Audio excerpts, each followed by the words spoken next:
Друзья, всем привет! Серферы, бездельники, наши любимые девианты. Начинаем сегодня наш эфир по отношениям Украины и Польши. И у нас будет во включении из Варшавы Антон Найчук, эксперт по украино-польским отношениям, ну и вообще человек, который хорошо разбирается в польской политике, в европейской политике. И мы будем это обсуждение делать в очень интересном контексте, потому что Украина обострила польскую политику настолько, что начала разрывать польские партии. И речь идет о том, что в лагере правых, которые, собственно говоря, начали наступление по украинской, на теме Украины, скажем так, на центр, разгорелся огромный скандал и огромные противоречия, потому что украинская тема их обострила. И ПИС, увлекшийся, так сказать, поворотом вправо вслед за конфедерациями, которые беспощадно эксплуатируют украинскую тематику, начал разваливаться, потому что оказалось, что эксплуатируя вот эту ненависть к украинцам, или эксплуатируя тему Волыни, эксплуатируя тему миграции, ты, по ходу, начинаешь терять центр, который начинает в ужасе отшатываться как бы от этих тенденций фашизации польской политики. И это привело к тому, что вот этот кризис вылился в противоречие внутри ПИСа между группой Моровецкого, который был раньше премьером, и Качильским, который является таким телевым кардиналом, не только телевым кардиналом ПИСа, который управляет партией на протяжении десятилетий. И, в общем-то, это сейчас как бы вылилось в такую в острую фазу по поводу перспектив ПИСа. И, в общем-то, об этом мы сейчас с Антоном, и не только об этом, поговорим. Я заготовил несколько таких сюжетов, иллюстрирующих разные позиции в польской политике и в польских медиа, для того, чтобы для того, чтобы вы поняли остроту вопроса и, собственно, как развивается тенденция. И это все происходит на фоне участившиеся нападения на украинцев, которые практически уже каждый день происходят. Женщины, дети, пары и так далее оказываются в эпицентре силовых действий, либо каких-то оскорблений со стороны поляков.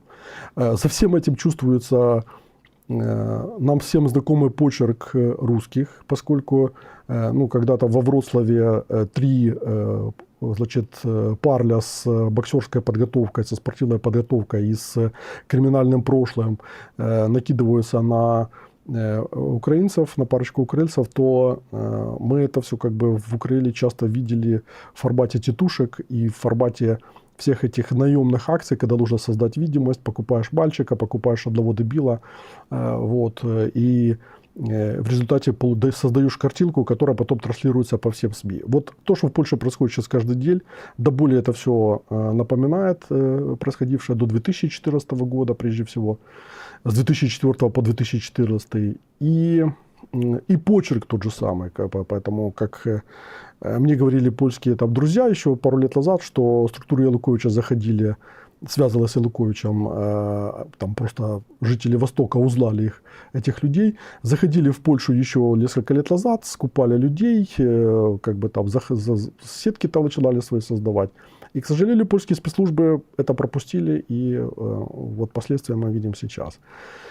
Но, с другой стороны, мы видим, что польское государство действует, потому что, как правило, всех этих уродов, которые там что-то делали относительно украинцев, быстро находят. И поэтому здесь тоже важно понимать, что нашими эмоциями тоже пытаются управлять, как в Польше, так и в Украине. И когда вы возмущаетесь по поводу очередного наподобства, которое происходит с нашими соотечественниками, то вы должны это помнить и должны понимать, что это является частью информационных спецопераций, направленных на то, чтобы мы с поляками разосрались настолько это необходимо Москве, как это она всегда поступала. В Польше тоже это многие понимают, но, к сожалению, пока недостаточно хорошо понимают, поэтому вот этот дискурс превратился в опасный курс в наших отношениях. Итак, Антон, добрый вечер. Да, добрый вечер. Здравствуйте. Да, и давай начнем сначала с экскурса в вот этот кризис ПИСа, который сейчас является темой номер один, одной из, наверное, первых тем в польских, в достаточно скучной скажем так, политической и обыденной жизни Польши, потому что каждый раз, там, когда в Польше бываешь, там, за 26 лет я, не знаю сколько раз, десятки раз был в Польше, наверное. И когда смотришь там вечером новости, то там, как правило, новости складываются там, с такого контекстного ряда, там, где-то в Быдгоще автомобиль не вписался в поворот, слетела цистерна, которая задавила курицу, и, значит, люди собрались. И что вы думаете по этому поводу, пани Агнешка? Пани Агнешка такая: я стояла во дворе, и вижу, летит цистерна, и моя любимая курица погибла в страшных муках. Все плачут, короче говоря. То есть, но сейчас то, что происходит в Польше, начинает мне напоминать то, что происходило в Украине вот в промежутке 2004-2014 года. То есть такая резкая поляризация, ужесточение отношений политических, выход постоянно за какие-то красные флажки, вот, взаимные обвинения, взаимная истерия, взаимная ненависть, вот, и знакомый почерк кукловодов, которые на всех этих страстях и играют. Да, ситуация действительно очень серьезная, потому что сделаем такой краткий экскурс, потому что, возможно, не все зрители успевают следить за этими событиями, но для понимания, «Право и справедливость», ПиС, это был главный игрок и монополист фактически на так называемом правоцентристском правом фланге. За счет этого, собственно, они удерживались достаточно долго при власти, и только вот относительно недавно ее потеряли и стали главной оппозиционной партией. Но в ПиС всегда действовал основной принцип «справа только стена». Что он означал? Означал он то, что не может быть на правом фланге каких-то активных, серьезных игроков, которые будут создавать конкуренцию для ПиС. И, соответственно, Качинский, главный лидер ПиС, главный, так сказать, политический кукловод, который определял и адженду, который определял номинации и тому подобное, он должен был быть главной силой на правом фланге. Вот. Но крайние президентские выборы в прошлом году показали, что ситуация кардинально меняется. И это стало таким основоположным триггером. И ситуация кардинально поменялась, потому что появилось две конфедерации, которые фактически отбирают голоса в ПиС. И мы уже и в этих эфирах не раз об этом говорили. Сегодня проговорим еще этот вопрос, но пока что вернемся к самому ПиС. Но самое основное, что на фоне всех этих сложностей с конфедерациями, когда ПиС начал терять поддержку, и когда социологические замеры демонстрировали вообще беспрецедентную тенденцию, что конфедерация короны польской, так называемая, суммарно их рейтинги очень близко уже были к рейтингам ПиС. Если у ПиС там в районе 25%, то конфедерация полноценно претендовала на 15, а конфедерация короны польской в диапазоне от 8 до 10. То есть ситуация угрожающе выглядела для Качинского. И это все еще усугубилось внутренним разломом. После того, как партия перешла в оппозицию, после того, как прошли президентские выборы, и они начали готовиться к парламентской кампании, которая будет осенью следующего года, выборы, начались определенные проблемы между группами влияния внутри партии. Потому что все хотели стать основным претендентом на пост премьер-министра, так сказать, возглавить избирательный процесс, стать кандидатом в премьер-министры. И разгорелось такое противостояние между двух условных лагерей. Первый, который Масляжи, так называемый, объединял более таких радикальных консервативных политиков, а второй Харцежа, это как раз во главе Моровецкого, который около 6 лет, если не ошибаюсь, был премьер-министром, и, соответственно, он не только оброс хорошими политическими связями внутри ПиС, но и с финансами и промышленными, потому что он занимался и банковскими вопросами, и координировал вопросы бизнеса, который поддерживал ПиС, поэтому человек с большими амбициями. И Качинскому надо было избрать, кто все-таки будет кандидатом на то, чтобы, скажем так, основным лидером ПиС и потенциальным премьер-министром в случае реванша правых сил. Изначально он хотел номинировать, есть такой достаточно серьезный актор тоже, Бугуцкий, который сейчас возглавляет канцелярию президента, но президент его не отпустил, и поэтому возникла идея назначить потенциальным кандидатом Пшемыслава Чарника. Почему не избрали Моровецкого? Потому что Моровецкий, он достаточно критически к нему относится в правых кругах, в конфедерации. Ну, про конфедерацию короны польской я вообще не говорю. Ну, почему критически? Потому что он возглавлял 6 лет правительства, и конфедерация в открытую критикует его за те решения, которые он принимал, за счет того, что конфедерация позиционирует себя даже как оппозиционная сила не только к действующему правительству, но и к предыдущему. Они использовали Моровецкого и тот фактор, что он находится в ПИС, как, скажем так, объект для битья, потому что показать, что вот мы тоже против него, против политики, мы настоящая оппозиционная сила, мы настоящее правое движение. А Моровецкий – это представитель фактически той старой власти и старого ПИС. Поэтому Моровецкого избирать было нельзя, и Качинский решил избрать Пшемыслова Чарника, потому что у него достаточно такое активное тоже прошлое. Он был министром образования в правительстве Моровецкого, он занимает достаточно такие радикальные взгляды, радикальное видение. Он выходец тоже, он избирался из Люблинского воеводства. Ну и, соответственно, историческая политика для него представляет важный аспект и в его кампании, и в его политических взглядах и видении.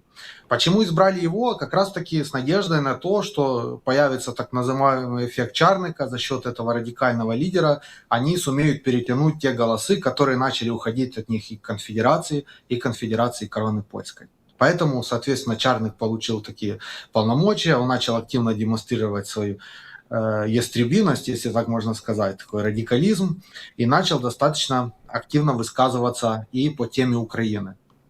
Сейчас тоже к этому перейдем. Тем временем, пока Моровецкий, скажем так, оказался в ситуации неизбранного кандидата в премьеры, он решил играть в более глобальную игру, потому что при всем уважении Качинский, он тоже не вечен, и если вот не получается сейчас получить номинацию на данном этапе как кандидат в премьеры, возможно, и можно побороться за управление партией в целом. Ведь когда-то же Качинский покинет свой пост, вот, и тогда, естественно, надо избрать кого-то, кто бы его на этом поприще заменил. И Моровецкий начал мыслить достаточно стратегически.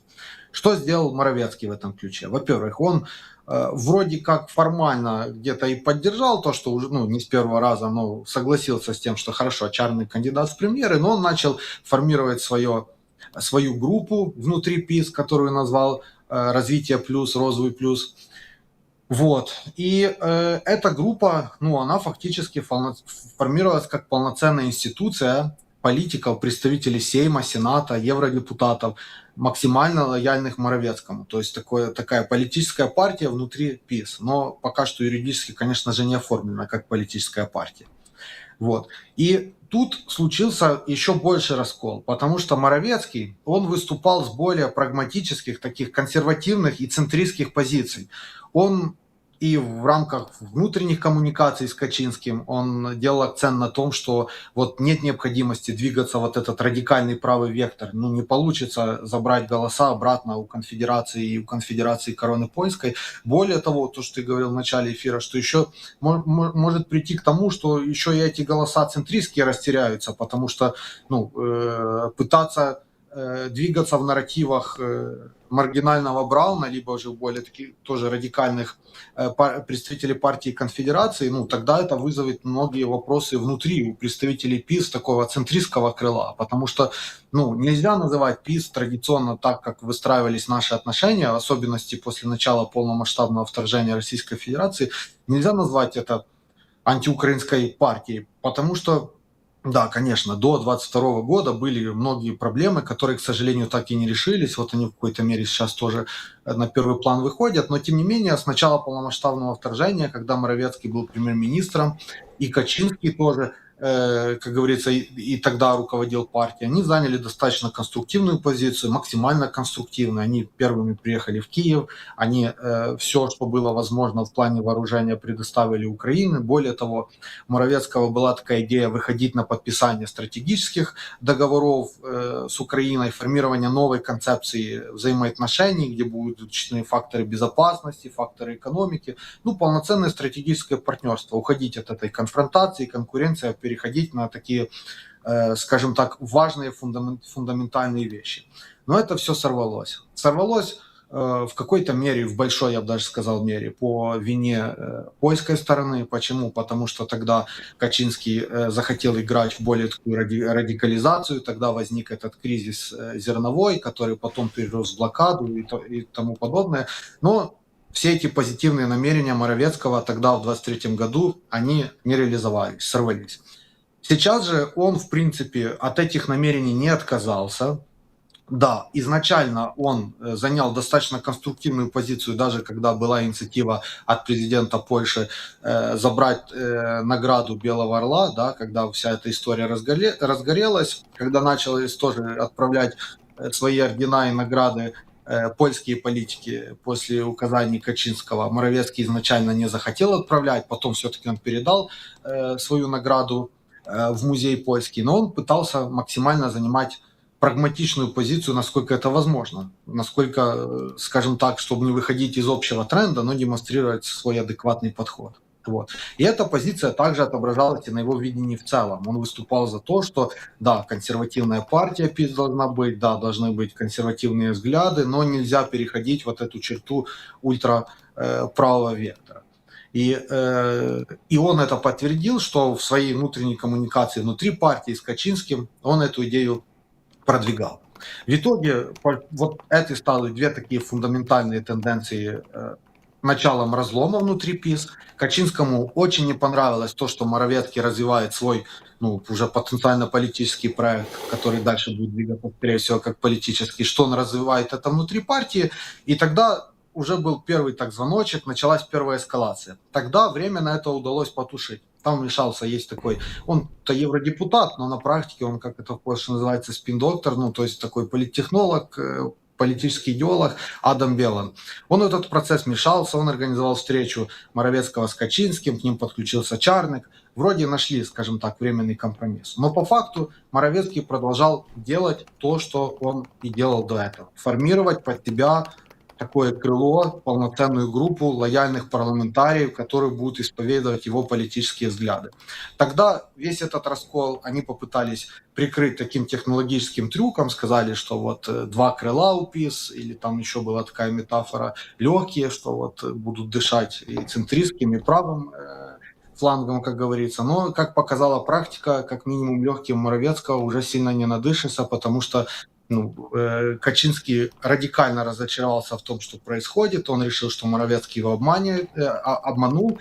И он прям таки пошел на радикальное движение. Было сказано и поставлено ультиматум, что не может быть никаких отдельных групп. И все, кто хочет быть лоялен к ПиС, все, кто хочет продолжать свою деятельность в ПиС, все должны подписать соответствующую заяву лояльности и отказаться от членства во всяких таких вот группах. Хотя параллельно, кстати, Чарник тоже создали они свою группу, которая называется там, во-первых, Польша, ну, чтобы тоже показать, что они влиятельны, они вокруг себя объединяют. Качинский решил все это упростить, опять показать свои лидерские позиции. Если не получается в целом на правом фланге, то хотя бы внутри ПиС. И это привело к тому, что привело. Это привело к расколу. Не получилось найти какого-то компромиссного решения опять. Да даже если бы оно было найдено, это было бы только временно. Потому что, на самом-то деле Моровецкий действительно формировал основу для того, чтобы далее, если не получится с помощью этой группы захватить власть или усилить позиции внутри ПиС, тогда развиваться как отдельный политический проект. Эта же тенденция наложилась и на фактор Украины. Почему? Потому что вот буквально недавно Przemysław Czarnek в одном из телеэфиров он выступил с достаточно маргинальной такой декларацией, что давайте мы заблокируем помощь военную Украины, вообще заблокируем все, что можно. Более того, еще на уровне Европейского парламента и европейских партнеров поднимем вопрос того, что вот не надо помогать Украине, пока не будет решен вопрос, пока там будет глорификация УПА и тому подобное. Это заявление вызвало огромный резонанс. Более того, оно само по себе, скажем так, максимально маргинальное, так оно, чтобы не говорить какое-то более грубое слово, так оно еще и прозвучало в моменты, когда Киев подвергался вот этим совершенно террористическим диким атакам, и тут выступает потенциальный кандидат ЕПИС и говорит, что а вот хорошо, там Киев разносит, а давайте мы еще прекратим, потому что тема глорификации УПА. Естественно, это вызвало и негативную реакцию Качинского. Ну, тут еще надо разобраться. И тут мы дальше эту тоже историю раскроем, потому что за счет того, что ну, прям в совершенно неподходящий момент был для таких маргинальных формулировок, Качинский там вроде как вызвал Чарника на ковер, продемонстрировал, что нет, вот мы поддерживаем вопросы безопасности Украины, это важно и в контексте интересов Польши и тому подобное. Ну, такой был, скажем так, чуть-чуть диссонанс в заявлениях. Ну, Моровецкий, соответственно, занял более радикальную позицию в контексте того, что нельзя допускать такие высказывания, как допустил Чарник, и прям-таки прекращать помощь, но это как бы вредить интересам Польши. Конечно, он это все вернул, скажем так, в такую консервативно-прагматическую и циничную, да, обвертку, потому что ну, под таким предлогом, что сейчас против главного врага Польши воюет Украина и гибнут украинские, а не польские солдаты и тому подобное. Ну, поэтому как бы понятно, что тут не было очень большой морали в этой позиции, но тем не менее она была, скажем так, цинично-прагматична и диссонировала с позицией Чарника. И это стало таким третьим фактором диссонанса внутри ПИС. И вот это все, вот этих три фактора, конкуренция элит, разные видения концептуального развития ПИС в дальнейшем и избирательной кампании, и вот фактор Украины тоже как продолжение вот от этого второго пункта, все это привело к тому, что ПИС ну, фрагментируется. Сегодня Моровецкий объявил о том, что создается политический клуб, ну, такой адаптивный аналог фракции, да, если проводить параллели с Верховной Радой, развитие плюс. Он в сумме там чуть меньше, ну, фактически до 40 парламентариев может включать, но это достаточно серьезное число для представления интересов, если все и дальше удержатся. Вопрос в том, что еще до сих пор не решен вопрос, как там юридически выходят они, не выходят, но тут уже внутриполитические разборки, потому что для Моровецкого и для его лояльных к нему лиц важно показать, что они нацелены на то, чтобы быть в ПИС, но они, получается, жертвы, их выгоняют. Для Качинского важно показать, что он никого не выгоняет, что это должен сам Моровецкий выходить, поэтому там они закрутили это все бюрократически, что до сих пор официального процессуального решения об исключении не принято, но Моровецкий решил, что уже ждать как бы некогда, и это уже будет неправильно и занимать пассивную позицию. Вот он сегодня инициировали создание политического клуба. Вот. И сейчас самый интересный вопрос в том, как будет дальше развиваться история внутри ПИС и в глобальном позиционировании, и в контексте вопроса Украины. Извини, перебью. Да-да-да. Это ж Моровецкий сегодня или завтра проводит вот это большое мероприятие, там, где футурологов подтянули, там, как бы, всяких экспертов, и они подняли дискуссии по самым важным направлениям, там, начиная от искусственного интеллекта, там, и заканчивая проблемами в экономике Польши.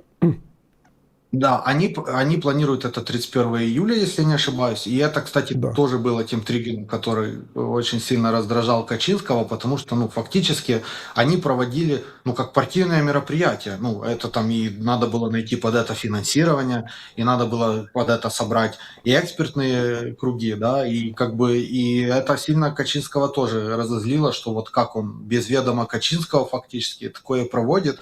Моровецкий пытался это позиционировать, что мы не дистанцируемся якобы от ПИС, это экспертное мероприятие, потому что, как ты правильно заметил, там эксперты со всех сфер, от безопасности до футурологов и более таких глобальных вещей. Вот. И он позиционировал это, ну, якобы развитие плюс ищет эффективные рекомендации, практические решения для ПИС, для того, чтобы правильно, концептуально сформировать повестку ПИС на будущее, потому что ПИС сейчас в сложной ситуации, полностью уходить в правый фланг это опасно, надо как-то сохранять центризм, надо предлагать новые решения и тому подобное. Вот. И вот, собственно, да, и до сих пор оно вот также под это мероприятие уже и создали политический клуб, и вот оно будет, ну, по всей видимости, не сорвется, будет проводиться, все в порядке. И это уже будет таким, скажем так, отдельным политическим манифестом Моровецкого. Далее ему необходимо, во-первых, если он дальше будет развиваться в свой политический проект, ему необходимо, конечно, создание инфраструктуры на местах, потому что мы понимаем, насколько мощные позиции в ПИС, и, конечно же, Моровецкому необходимо все фактически с нуля запускать, это первое. Второе, необходимо, естественно, финансирование, потому что, и еще и легально показать, потому что в Польше это достаточно серьезные мониторинги за тем, как осуществляются там донорские вплаты и тому подобное. Вот. Поэтому вот этих два фактора ему необходимо решить. Если я не ошибаюсь, они планируют огромный такой тур всей Польши, ну, далее будут создавать основу развития под политический проект. Но они будут выходить, конечно же, есть основания предполагать, что они будут выходить с достаточно такой центристской, консервативной повесткой. Ну, не следует ожидать, что в вопросе исторической политики они как-то займут проукраинскую позицию или тому подобное. Вообще уже от этого слова, наверное, надо отходить. Но прагматичную повестку в контексте вопросов экономики и безопасности я предполагаю, что партия Моровецкого, ну, сейчас клуб, далее потенциально партия Моровецкого будет занимать. Там достаточно сильная команда, которые могут заниматься вопросом Украины. Та же Ядвига Емелевич, которая раньше была уполномоченной по вопросам экономического развития и контактов с Украиной в правительстве еще Моровецкого. Там достаточно много экспертов, которые могут, скажем так, выстраивать конструктивные отношения и конструктивную адженду по теме Украины. Да, конечно же, там будут, скажем так, свои ястребы, которые тоже будут пытаться такой чуть-чуть правее центристского электората брать под себя. Тот же Дворчик, к примеру, да, который сейчас тоже депутат Европарламента, он достаточно с такой радикальной позицией по теме Украины выступает, хотя он фактически там правая рука Моровецкого, но это тоже, скажем так, разделение ролей, да, что Моровецкий более конструктивен, более технократический и прагматичен, Дворчик может быть, Михаил Дворчик может быть таким больше радикального направления политикам, который там будет активно делать акцент на исторической политике, там недопустимости глорификации УПА и тому подобное. Вот. Все выглядит так, что их повестка будет выглядеть вот таким образом. Интересно, как дальше будет развиваться ситуация с ПиС и как будет выглядеть повестка ПиС. Потому что, по сути, если Моровецкий все-таки уходит, скажем так, окончательно, ну, все карты открыты вроде как получается, да, если они хотят радикализироваться, они могут двигаться в правом векторе и пытаться забрать голоса у конфедерации и короны польской. Но опять же, это чревато дальнейшими последствиями, потому что, ну, скажем так, вместо того, чтобы быть фундаментальной, многовекторной, центристской и правоцентристской партией, они будут просто пытаться становиться еще одной конфедерацией. Тем более, что еще пока нет таких, ну, финальных социологических замеров. Но уже сейчас мы можем увидеть, что если ранее рейтинги ПиС там, в лучшем случае до 25% доходили, сейчас, после вот этого всего процесса раскола, уже статистика показывает и тенденции показывают, что рейтинги могут упасть ниже 20%, а ниже 20% то тут уже по сути к ним может равняться и та же конфедерация, где уровень поддержки 15%. И об этом даже открыто заявляет один из лидеров конфедерации Босак, который говорит, что вот уже раскололись ПиС, раньше говорили о том, что совместно у двух конфедераций больше голосов, а сейчас может так и оказаться, что у конфедерации чуть ли будет не больше голосов, чем у ПиС. Ну, конечно, это уже вообще фантастический сценарий, но тем не менее, скажем так, ориентиры такие в конфедерации себе ставят. Извини, Вот. перебью, давай Да. просто еще зрителям объясни, что в Польше две конфедерации. И вообще этот формат конфедерации нужно понимать, что в польской политике имеет давнюю историю, потому что еще когда была Первая Речь Посполитая, то когда там были какие-то острые вопросы, острые проблемы, которые вызывали большой резонанс среди шляхты, то в регионах могли возникать, и не только в регионах, могли возникать так называемые конфедерации, как, ну, самая известная для украинцев Барская конфедерация, которая возникла тогда в 1768 году по поводу несогласия с политикой, которую проводил король, как бы там, да. И конфедерация — это такая форма, когда все недовольные, ну, условно говоря, там, политикой центральной власти, как бы там, которая там начинала раздражать, то все недовольные объединялись там в какую-то конфедерацию. Как правило, она называлась по городу, где проводился вот такой вот съезд, там, условно, шляхты и всех недовольных, которые к ней присоединялись. И эта конфедерация там выдвигала свои требования, это могло находить там свое отражение вплоть в самых различных формах политической борьбы, вплоть до силового противостояния, как это было в 1768 году. Но не только, то есть как бы таких конфедераций там в польской истории много примеров. И поэтому в современной в истории вот современной Польши, ну, по сути, как бы апелляция, такое название, которое звучит, это апелляция, ну, к такой старой традиции, в духе, что центр, как бы там, партия мейнстрима, там, они ведут страну не в правильном направлении, и поэтому возникает вот конфедерация. И на самом деле это как бы апеллирует к вот таким глубоким традициям, которые там прошиты в исторической памяти поляков. И при этом конфедерации, как это опять-таки в польской истории было неоднократно, потому что на одну конфедерацию могла появиться другая конфедерация, и в современной польской политике точно так же. Есть вот эта вот конфедерация там Босака, как бы Менсена там, со своими там различными крыльями, там, да, и есть конфедерация, ну, такая как бы которая воспринимается, ну, вообще такой, как бы, без башни, что называется, этого Гжегожа Брауна, которого я недавно тут показывал, там, да, который такой антисемит, антиукраинский, как бы, это, с антиукраинскими позициями. И, ну, просто ударяется в такой дремучий дарвинизм, популизм вот самого страшного такого пошиба, который можно придумать, что даже уже польские политики начинают задавать вопросы, типа, какого хрена спецслужбы не обратят на него внимания и не посадят за сотрудничество с россиянами, потому что, ну, там уши не торчат, я не знаю, как бы, там только слепой не может эти уши заметить. Хотя, даже если человек слепой слышит то, что он говорит, понимает, что он, ну, абсолютно, ну, как бы, вот движется в поле, как бы, российской игры. Вот. И российская игра, собственно говоря, извини, что сейчас закончу мысль, и российская игра, как это ни парадоксально, в польской истории тоже имеет очень давнюю традицию, потому что если мы вспомним там 18 век, то фактически на протяжении всего 18 века, начиная там, наверное, со времени Петра I, когда Россия вошла в польскую политику настолько, что начала держать системно руки, так сказать, на узде, и держала Польшу ну, как бы в таком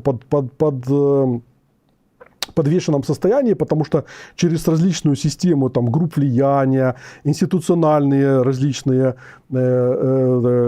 так сказать, инструменты, там, да, как это было во второй половине 18 века, она определяла и была ведущей силой, определяющей силой в польской политике. Там немцы пытались потом позже как бы войти в 18 веке, во второй половине 18 века, но на протяжении 18 века польская внутри Польши русская партия среди польской элиты играла, ну, такую, была важной скрипкой. И часть польских элит, причем значительная часть, ориентировалась на Россию, что привело потом в том числе к печальным последствиям, что не мешало потом все равно как бы ну, эту традицию, так сказать, возрождать. Поэтому даже сейчас, несмотря на, ну, как бы, там, на массу антироссийских нарративов в польской политике, как бы, и общее настроение мейнстрима польских элит, даже сейчас есть группы элиты, в том числе даже в мейнстримовых партиях, там прежде всего там среди ПИСа, как бы там, да, или того, что от него осталось, не говоря там про вот эти более слабые маргинальные партии,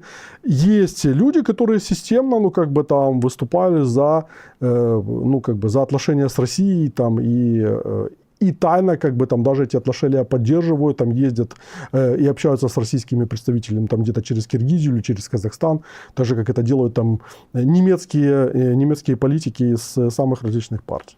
Вот, доклад окончен.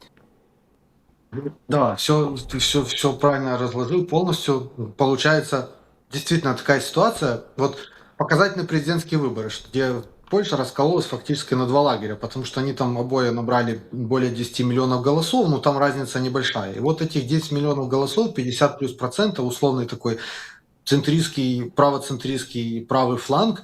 Да, раньше, вот то, что мы вначале говорили, там в основном был только ПИС.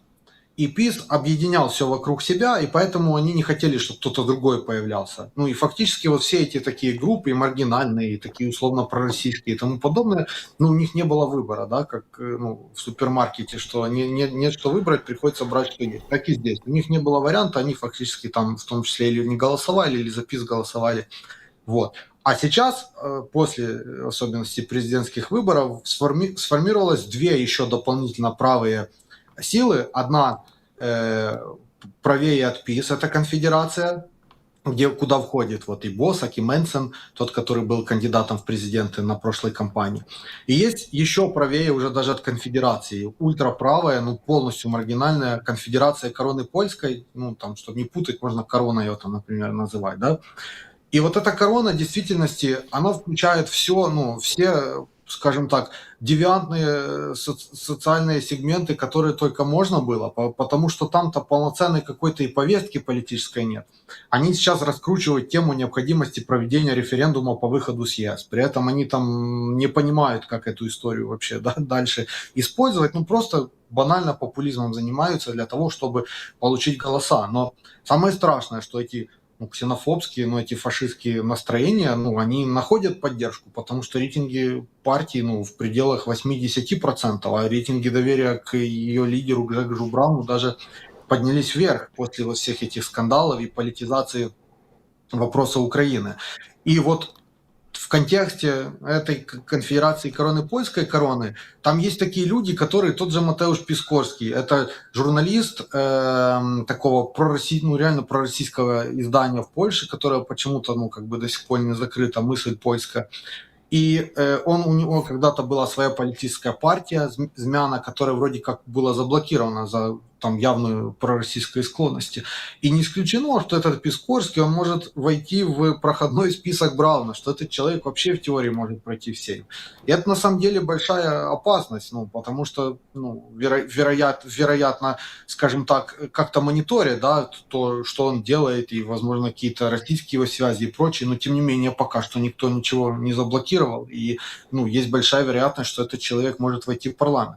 И все получается таким образом, что конфедерация короны польской, корона, задала этот тон антиукраинским настроениям. Они еще начали эти настроения формировать и год назад, и больше. Мы давно говорили об этом факторе антиукраинского электората. Конфедерация, естественно, пытается не отставать, они тоже пытаются занимать радикальную позицию, что вот давайте прекращать помощь Украине, что фактор глорификации УПА и тому подобное. Так не может быть. ПиС, естественно, видит, что их электорат уходит в правое поле, они тоже пытаются что-то делать, тут появляются такие заявы Чарника. И, скажем, во главе всех этих правых процессов стоит президент. Потому что президент, все признают, что он победил во втором туре президентских выборов за счет того, что, собственно, электорат конфедерации его и поддержал. И поэтому президент, он тоже пытается всегда держать в тонусе вот этот правый-консервативный электорат, показывать, что он занимает жесткую позицию, что он в том числе и в вопросе Украины, почему он изначально даже не захотел ехать, в Киев, что президент Украины, первая встреча произошла в Варшаве, это была тоже такая демонстрация позиции, скажем так, что якобы в их понимании всегда Польша недооценивала свою силу в диалоге с Украиной. Вот необходимо не только давать помощь, но и продавливать свои интересы, необходимо показывать, что Польша главный региональный партнер и лидер и тому подобное. Вот. И все это, скажем так, в одном пакете формирует расширение вот этого антиукраинского электората, и до сих пор непонятно, когда говорят вот реванш правых сил, и на самом деле так и выглядит по статистике, потому что, опять же, то, что мы говорили, ПиС там более 20-25%, но сейчас, может, чуть будет меньше, конфедерация короны польской, суммарно они тоже более 20 набирают, и говорили о том, что вот возможен, скажем так, реванш правых сил, и вот они будут формировать новое правительство. Но тут есть важный нюанс, связан с позицией Качинского и связан с появлением потенциальной партии Моровецкого, который может кардинально эти конфигурации поменять. Что я имею в виду? Для Качинского чревато любой союз с конфедерацией короны польской, с Брауном. Поэтому они откровенно это заявляли о том, что нет, они не видят возможности союза, что не будет коалиции правых сил с включением Брауна и тому подобное. Но тут есть внутренние дипломатические мотивы. Почему так происходит? Потому что Соединенные Штаты не в восторге. В особенности посол Соединенных Штатов Америки, который коренной еврей, он в особенности, скажем так, не самые теплые чувства у него к Брауну, который, ярый антисемит, который, фактически вообще неадекватные, маргинальные вещи делал. И не раз в таком, скажем так, в кулуарной коммуникации американская сторона декларировала, что и ПиС в том числе, что, ребята, если даже там потенциально так будет развиваться ситуация, что там правый-неправый реванш, с Брауном не может быть союза. Вот. И ПиС оказался в сложной ситуации, потому что суммарно с конфедерацией у них голосов было бы недостаточно для того, чтобы сформировать большинство. Для Качинского опасно формировать большинство с Брауном. Придется либо, скажем так, как-то это объяснять американцам, ну, а, соответственно, и, скажем так, обмануть собственный электорат, потому что они не раз публично заявляли, что с Брауном они в союз не пойдут. И поэтому Качинский был в такой неопределенной ситуации, необходимо было искать какой-то геймченджер, что сделать таким образом, чтобы, скажем так, Браун остался вне коалиции, ну, потому что это будет уже полностью маргинальная история. Хотя не публично никто не исключал, ну, там, в особенности даже в гражданской коалиции говорят о том, что, ну, Качинский, если необходимо вернуть власть, он может пойти даже на союз с Брауном, какой бы тот Браун ни был пророссийский и тому подобное. Вот. И тут даже такая версия, заговорили о том, что вот якобы можно сформировать даже общий список правых сил, что может в теории там ПИС объединиться с конфедерацией, а во главе всего этого процесса должен стоять президент, который выдвигался как формально, ну, он выдвигался как непартийный, он поддержку получил от ПИС и потом во втором туре от конфедерации, но выдвигался как непартийный. Вот. И что президент может стать медиатором вот такого общего консенсуса правых сил, который сформирует общий список, который придет к власти, который там чуть ли не в теории монобольшинством мог бы получить и тому подобное, ну, в их таких, скажем так, глобальных мечтах. И этот правый список мог бы полностью оставить за бортом конфедерацию короны польской, более того, попытаться сбить ее рейтинги для того, чтобы лучше она вообще не прошла в парламент. И если бы тогда эти правые силы заняли бы первое место, то по принципу перераспределения голосов Дзонта, ну, как бы они получили бы те, ну, грубо говоря, при распределении мест в Сейме они могли тогда даже бы претендовать на большинство и тому подобное. Даже такие глобальные планы были. Но сейчас еще интереснее, потому что то, что сценарий раскола и отход Моровецкого в свой политический проект, он может поменять ситуацию, потому что рейтинги для Моровецкого сейчас дают разные, от 6 до 8%. Моровецкий, он может играть на таком центристском электорате. Более того, ну, еще большое число голосов в пределах 10%, которые не определились, за кого они будут голосовать. Почему такое число голосов? Потому что на предыдущих выборах была альтернативная сила, да, третья дорога, которая объединила там чуть ли не 15% электората. Ну, они это все растеряли, и сейчас есть запрос на какую-то такую третью нейтральную партию, которая могла бы, скажем так, занимать что-то среднее между ПИС, между гражданской коалицией, не двигаться туда в сторону правого электората. И, скорее всего, что Моровецкий, если он будет отдельно двигаться в рамках политического проекта, он будет претендовать на эту роль, потому что, ну, пока нет другой какой-то центристской силы. Есть ПСЛ, аграрная партия вице-премьера, министра обороны Косыника Камыша, но дело в том, что их уровень поддержки достаточно низкий и проблемный, там от 3 до 5% они не дотягивают. Вот. И другие там попытки, там сейчас пытаются на осколках 20-50 партий что-то создать. Но это все, скажем так, ну, сложно предвидеть, что такой проект взлетит. Вот. И, скорее всего, что Моровецкий будет пытаться, скажем так, занять вот эту нишу третьей силы. И тогда, если все будет развиваться в таком сценарии, это может существенно поменять конфигурации, это может еще оказаться и проблемой для Туска, и для гражданской коалиции. Если, например, ПИС наберет большой результат, конфедерация наберет большой результат, и еще и Моровецкий, и в теории, если они втроем будут формировать коалицию при патронате и при поддержке президента, который будет выступать медиатором, я думаю, что Моровецкий не будет исключать возможности, скажем так, возвращения к такому формату сотрудничества. Вот.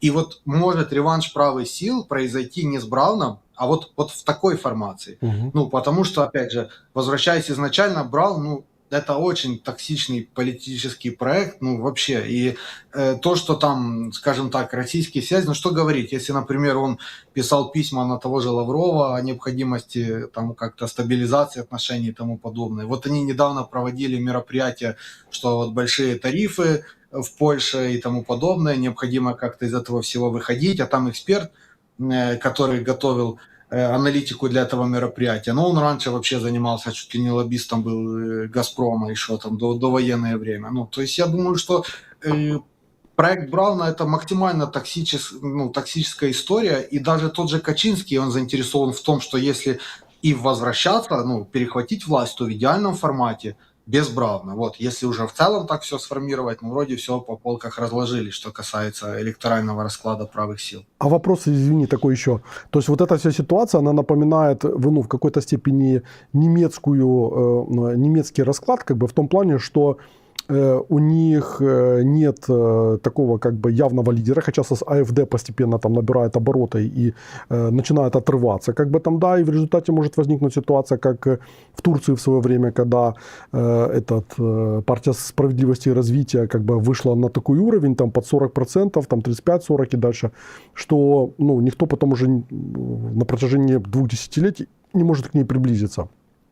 И только сейчас она там начала, там у нее из-за усталости от Эрдогана начала потихоньку там терять голоса, в том числе почти такие колебания. Но немецкая политика, она характеризуется тем, что, условно говоря, крупные силы, они шли достаточно таким большим косяком, то есть там ХДС, ХСС, христианские демократы, потом СДПГ, потом была АФД, но сейчас АФД перегнала и христианских демократов, и тем более СДПГ, которые как бы смещаются вниз постоянно.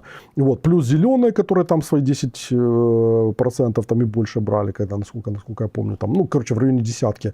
Плюс вот эта Дерлинке, как бы, левая партия, она так и называется. Вот. И у них получается, что за счет вот этой, как бы, такой большой плотности, когда там, ну, разрыв был, условно, там, 25, там, 23, там, 15, там, или 12, как бы, там, да, плюс 8, там, или 10. И для того, чтобы коалиция постоянно шла в такие, формирование коалиции шло в очень таком тягучих таких переговорах, вот, в ходе которых могли, ну, ХДС и СДПГ, как там основные оппоненты, там, ну, такие, как бы, партии мейнстрима, которые противостояли друг другу, в результате происходило то, что они создавали коалицию, там, да, и ну, происходило вот такой формат центристской коалиции, несмотря на то, что там между ними были там определенные противоречия, для того, чтобы не запустить там более радикальные партии. Там, да? Вот. И вот как ты думаешь, возможно ли на выборах в следующем году вот такая конфигурация, когда условно там Туск и Моровецкий находят, потому что Моровецкий, ну, я думаю, что помимо вот это радикализирующихся флангов там и радикального правого фланга, потому что радикально левой партии в Польше нет. Ну, там СЛД, как бы вот эти социал-демократы, там они, ну, они маргинализировались, и они, в общем-то, и не были какими-то радикальными левыми. Там, да? Вот. Квашневский в свое время эту партию как бы там возглавлял, там, да, Ливица, вот это вот их. И этот,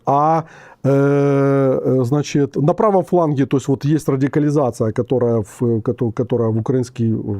украинский вопрос вывела в мейнстрим, вот, и поэтому возможно борьба действительно вот за такой вот центр, потому что там достаточно, ну, там много избирателей, реально много избирателей, вот.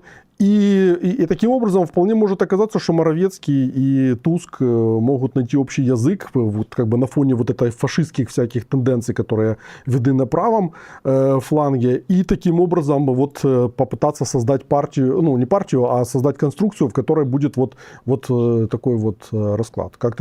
Что насчет этого вот в польской политике говорят? Да, действительно, скажем так, те конфигурации, которые есть, они могут развиваться, ну, в разном диапазоне. Пока, конечно, Моровецкий, ну, он позиционирует как активный критик правительства. Более того, он как бы с таким месседжем заходит, что давайте тут в ПИС не разбираться, давайте будем критиковать правительство, давайте будем менять правительство, потому что это основа, ну, должна быть политики и тому подобное. Поэтому то, что он хочет зайти в этот центристский электорат, это однозначно. То, что он хочет попытаться что-то перебрать от той третьей дороги, которая была в прошлых парламентских выборах в электоральном плане, это однозначно. Но вопрос, с кем он дальше будет потенциально строить союзы, тут уже сложнее. Пока я, ну, скажем так, не вижу того, что какие-то предпосылки для вот такого, ну, для такой гибридной коалиции. Пока четко просматривается видение Туска на всю эту ситуацию, с одной стороны. Что они хотят? Во-первых, основное, конечно, это же занять первое место там, с результатом хотя бы в 35%, где-то плюс-минус так. Это позволит им, ну, и возглавить переговорный процесс по формированию большинства и, скажем так, показать, что вот они победили и главная политическая сила. Но для них большой риск повторить то, что было с ПИС в 2023 году, когда ПИС тоже победил, но не было с кем формировать коалицию. Потому что, по сути, это гарантированно это только проходит сейчас на данном этапе вот левые левица, и их уровень электоральной поддержки стандартно там 8+%, то есть они однозначно проходят. И они, кстати, там и их лидер, и маршал, их спикер Сейма Чажастый, он такой, на более вот прям проукраинский, потому что они как раз активно строят свою позицию на том, что вот надо предотвращать всю эту, весь этот фашистский ужас и ксенофобию и тому подобное. Ну, мы об этом потом можем поговорить. Вот. Получается расчет на то, что левица пройдет, гражданская коалиция, левица, и огромнейший расчет на то, что пройдет ПСЛ, аграрная партия Касыняка Камыша. Почему? Потому что тогда просто левицы и гражданской коалиции не хватит голосов для того, чтобы сформировать большинство и удержать власть. Касыняк Камыш, он фактически там балансирует, он пока не дотягивает до 5%. Там есть большой расчет на голоса в деревнях, есть большой расчет на то, что все-таки на мажоритарных округах будут узнаваемые люди и позволит подтягнуть результаты. Все-таки вот этот барьер пройти, потому что тогда теоретически ПСЛ, левые и гражданская коалиция, в теории они могли тогда хотя бы такую не совсем уверенную, но коалицию сформировать. Вот, на это ведется расчет. Что касается правых. Правых мы уже говорили, что там, по сути, без конфедерации короны польской, без короны сформировать большинство в тех раскладах, которые были, не получалось бы, потому что неоднозначно надо было договариваться с Брауном для того, чтобы сформировать коалицию. И вот как раз-таки фактор этого Моровецкого, он может стать определенным геймченджером, потому что если он займет эту центристскую нишу, я не в теории от ПСЛ может даже голоса убрать. Он может захватить голоса тех, которые не определились, да, которые условно ранее голосовали за третью дорогу. Вот. И попытаться занять вот максимально эту центристскую нишу. Поэтому тут уже начались всякие конспирологические версии о том, что Моровецкий может, в принципе, там попытаться с Касыняком Камышем договориться. Они, кстати, весной на одном мероприятии, которое такой влиятельный Балаш, агробизнесмен, экс-министр аграрной политики проводил, вот там они выступали на одной дискуссионной панели, и там прям такие слухи родились, что вот это может быть потенциально союз. Но пока что Касыняк не демонстрирует каких-то сигналов, да, что он готов в том направлении двигаться, потому что пока что их союз с Туском стабильный, Туск ему доверяет, по всей видимости, и расчет ведется на то, что Касыняк должен пройти и формировать с Туском большинство, а не с Моровецким. Более есть вероятность того, что Моровецкий попытается перетянуть на себя часть и электората, и политиков от 2050, потому что в 2050 уже давно случился раскол, просто о них там никто не говорит, потому что они уже очень сильно растеряли свои рейтинги, там Пилчинская Налинч, есть отдельно министр фондов и региональное развитие, которое очень сильно конфликтирует с Туском, и вот предполагают, что в теории, может, и она с Моровецким может, скажем так, в одной нише пойти.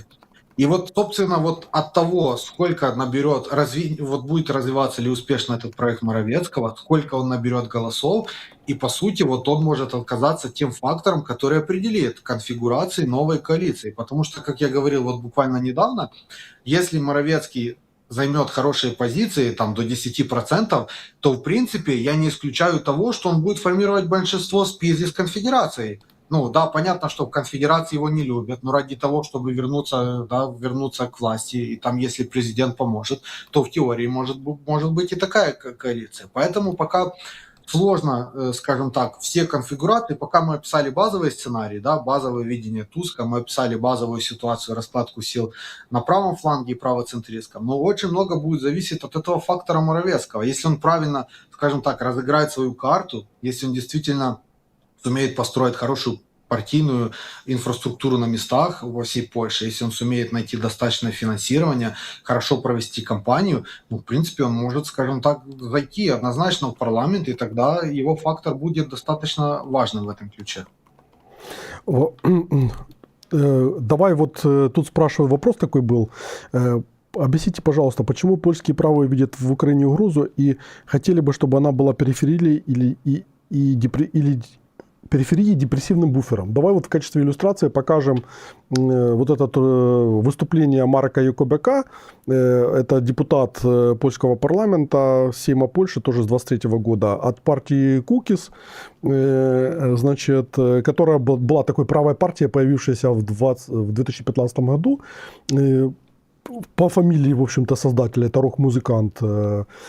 И она как раз вот много всяких таких антиукраинских тем, в том числе в свое время запускала. То есть нужно понимать, что эта тема появилась там, вообще антиукраинская тема, она так вот плавно, я бы так сказал, подымалась, да, просто в Украине ее игнорировали по каким-то причинам, потому что, например, вот польский Сейм в 2018 году, как раз по инициативе этой партии, принял закон о пенализации бандеризма, что там предусматривалась уголовная ответственность для лиц, отрицающих преступления там, украинских националистов в годы Второй мировой войны.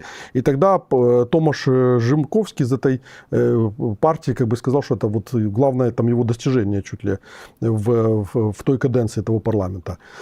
Так вот, вот просто посмотрите вот выступление на одном из польских каналов этого Марека Якубяка. Потому что там вот, ну, как в таком кривом зеркале, вот куча таких стереотипов, которые есть и которые постоянно транслируются относительно Украины. Потому что это 3-минутный такой ролик, давайте его посмотрим. Украина плюет на нас через день, возмущается Марек Якубяк.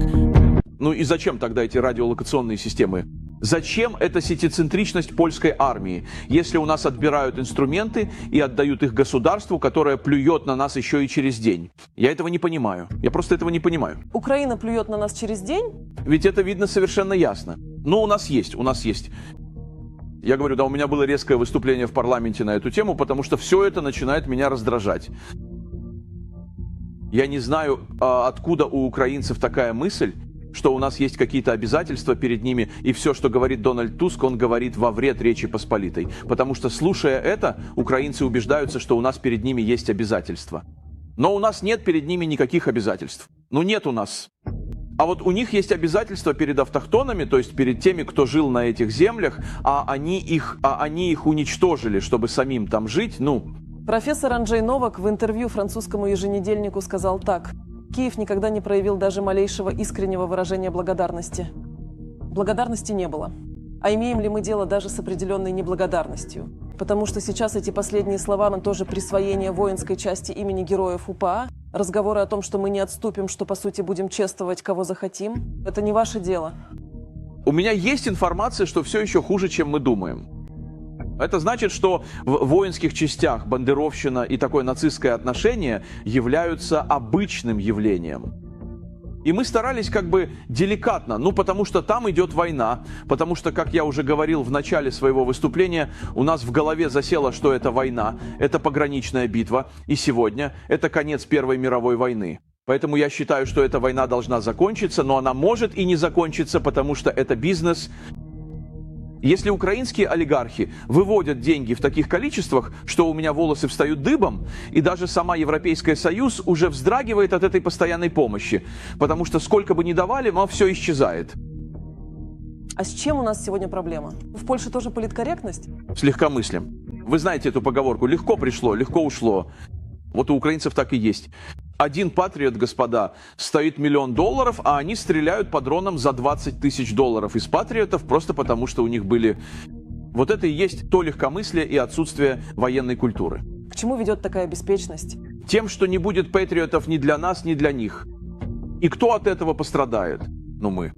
Потому что украинцы, как обычно, не передали нам технологии дронов. Ведь люди, они научились у нас строить дроны. Ведь именно WB Electronics учил их строить дроны.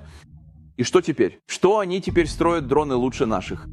Перестаньте смотреть на Украину. Это я говорю Косиняку, Камышу и агентству вооружения. А посмотрите на польских предпринимателей.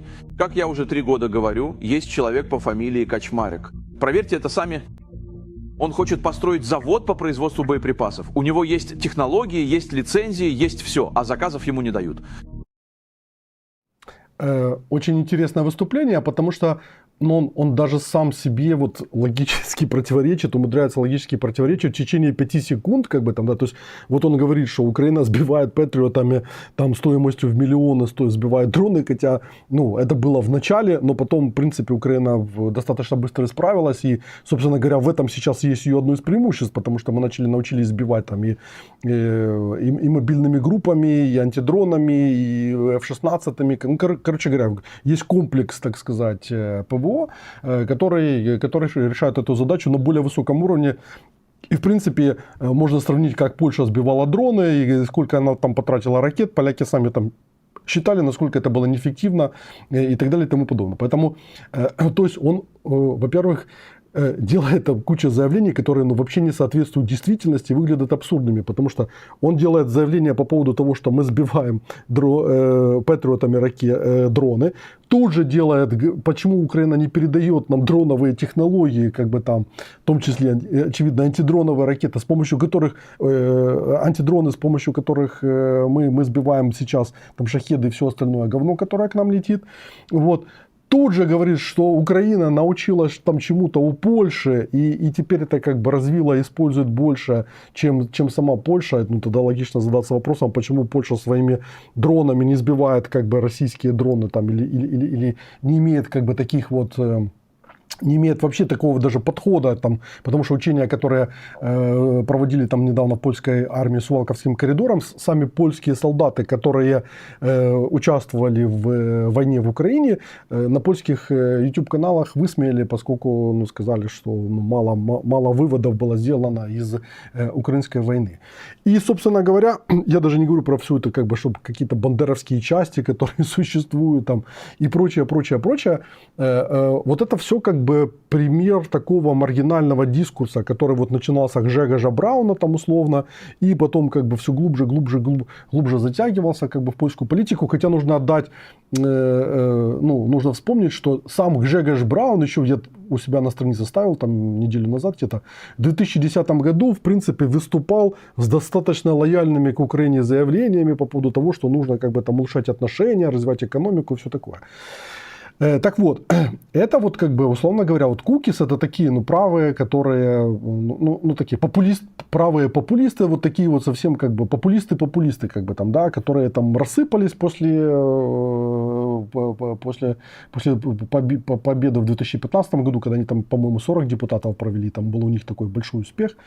Вот. Потом они там в коалиции всякие повступали, там, чтобы пройти в парламент. Вот. Ну вот следующее выступление, это будет, значит, Анджейчак, генерал Раймонд Анджейчак, который ближе к ПиСу, и во времена Дуды он был начальником генерального штаба. И вот его заявление еще более интересно, потому что в нем, с одной стороны, я одному знакомому политику показал, как бы вот выступление Анджейчака, вот, и он к концу выступления сказал, в принципе, говорит вполне здравые вещи, но когда посмотришь на начало выступления, то, в принципе, видишь, что там тоже как бы такая своеобразная мифология, которую по тем или иным причинам значительная часть польского политического класса, разделяет. Вот давай посмотрим теперь этот сюжет. Мы должны понимать, что разница между нами и украинцами заключается в том, что за нами стоит 1000 лет государственности, и это то, о чем мы редко задумываемся. 1000 лет существования государства с определенными перерывами, которые как раз и вдохновляют нас здесь.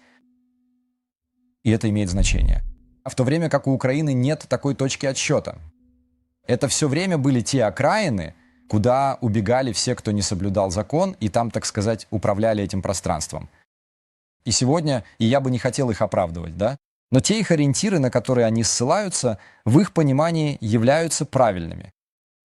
Теперь вопрос в том, должны ли мы запускать какой-то вид конфронтации, такой нарративной, используя здесь разные, скажем так, эмоции? Или же мы должны прагматично спуститься на уровень такого обычного стратегического дарвинизма и сделки, как сказали бы американцы, да? То есть сказать, окей, у нас есть для вас такое предложение, но это стоит столько-то. Вы не можете пересекать эти границы, потому что нам это причиняет боль, потому что будут издержки, потому что что-то не произойдет. Вот этого мне немного не хватает, такого прагматизма, чтобы мы как-то смогли соотнести пропорции обсуждения между добычей редкоземельных полезных ископаемых и вопросами, связанными с Волынью. Я очень долго разговаривал с генералом Залужным тоже и в частном порядке на многие темы, и мы сошлись в одном. Эту историю изменить невозможно. Она уже такова, как есть. Мы должны найти своего рода перевод этого на сегодняшний день и задать себе вопрос, как построить это будущее, не будучи рабами прошлого. Это политически сложно, наверное, эмоционально болезненно и для нас, поляков, тоже. Трудно ожидать, чтобы кто-то с бело-красным сердцем принял такой вид символики. Однако, как я уже говорил, нам нужно найти какой-то вид прагматизма во всем этом. И либо найти такие аргументы, которые бы говорили, слушайте, мы включим вас в эту систему архитектуры безопасности, вы получите от этого такие и такие выгоды. Но без УПА. но без этой нарративы, потому что для нас это неприемлемо, так? Так,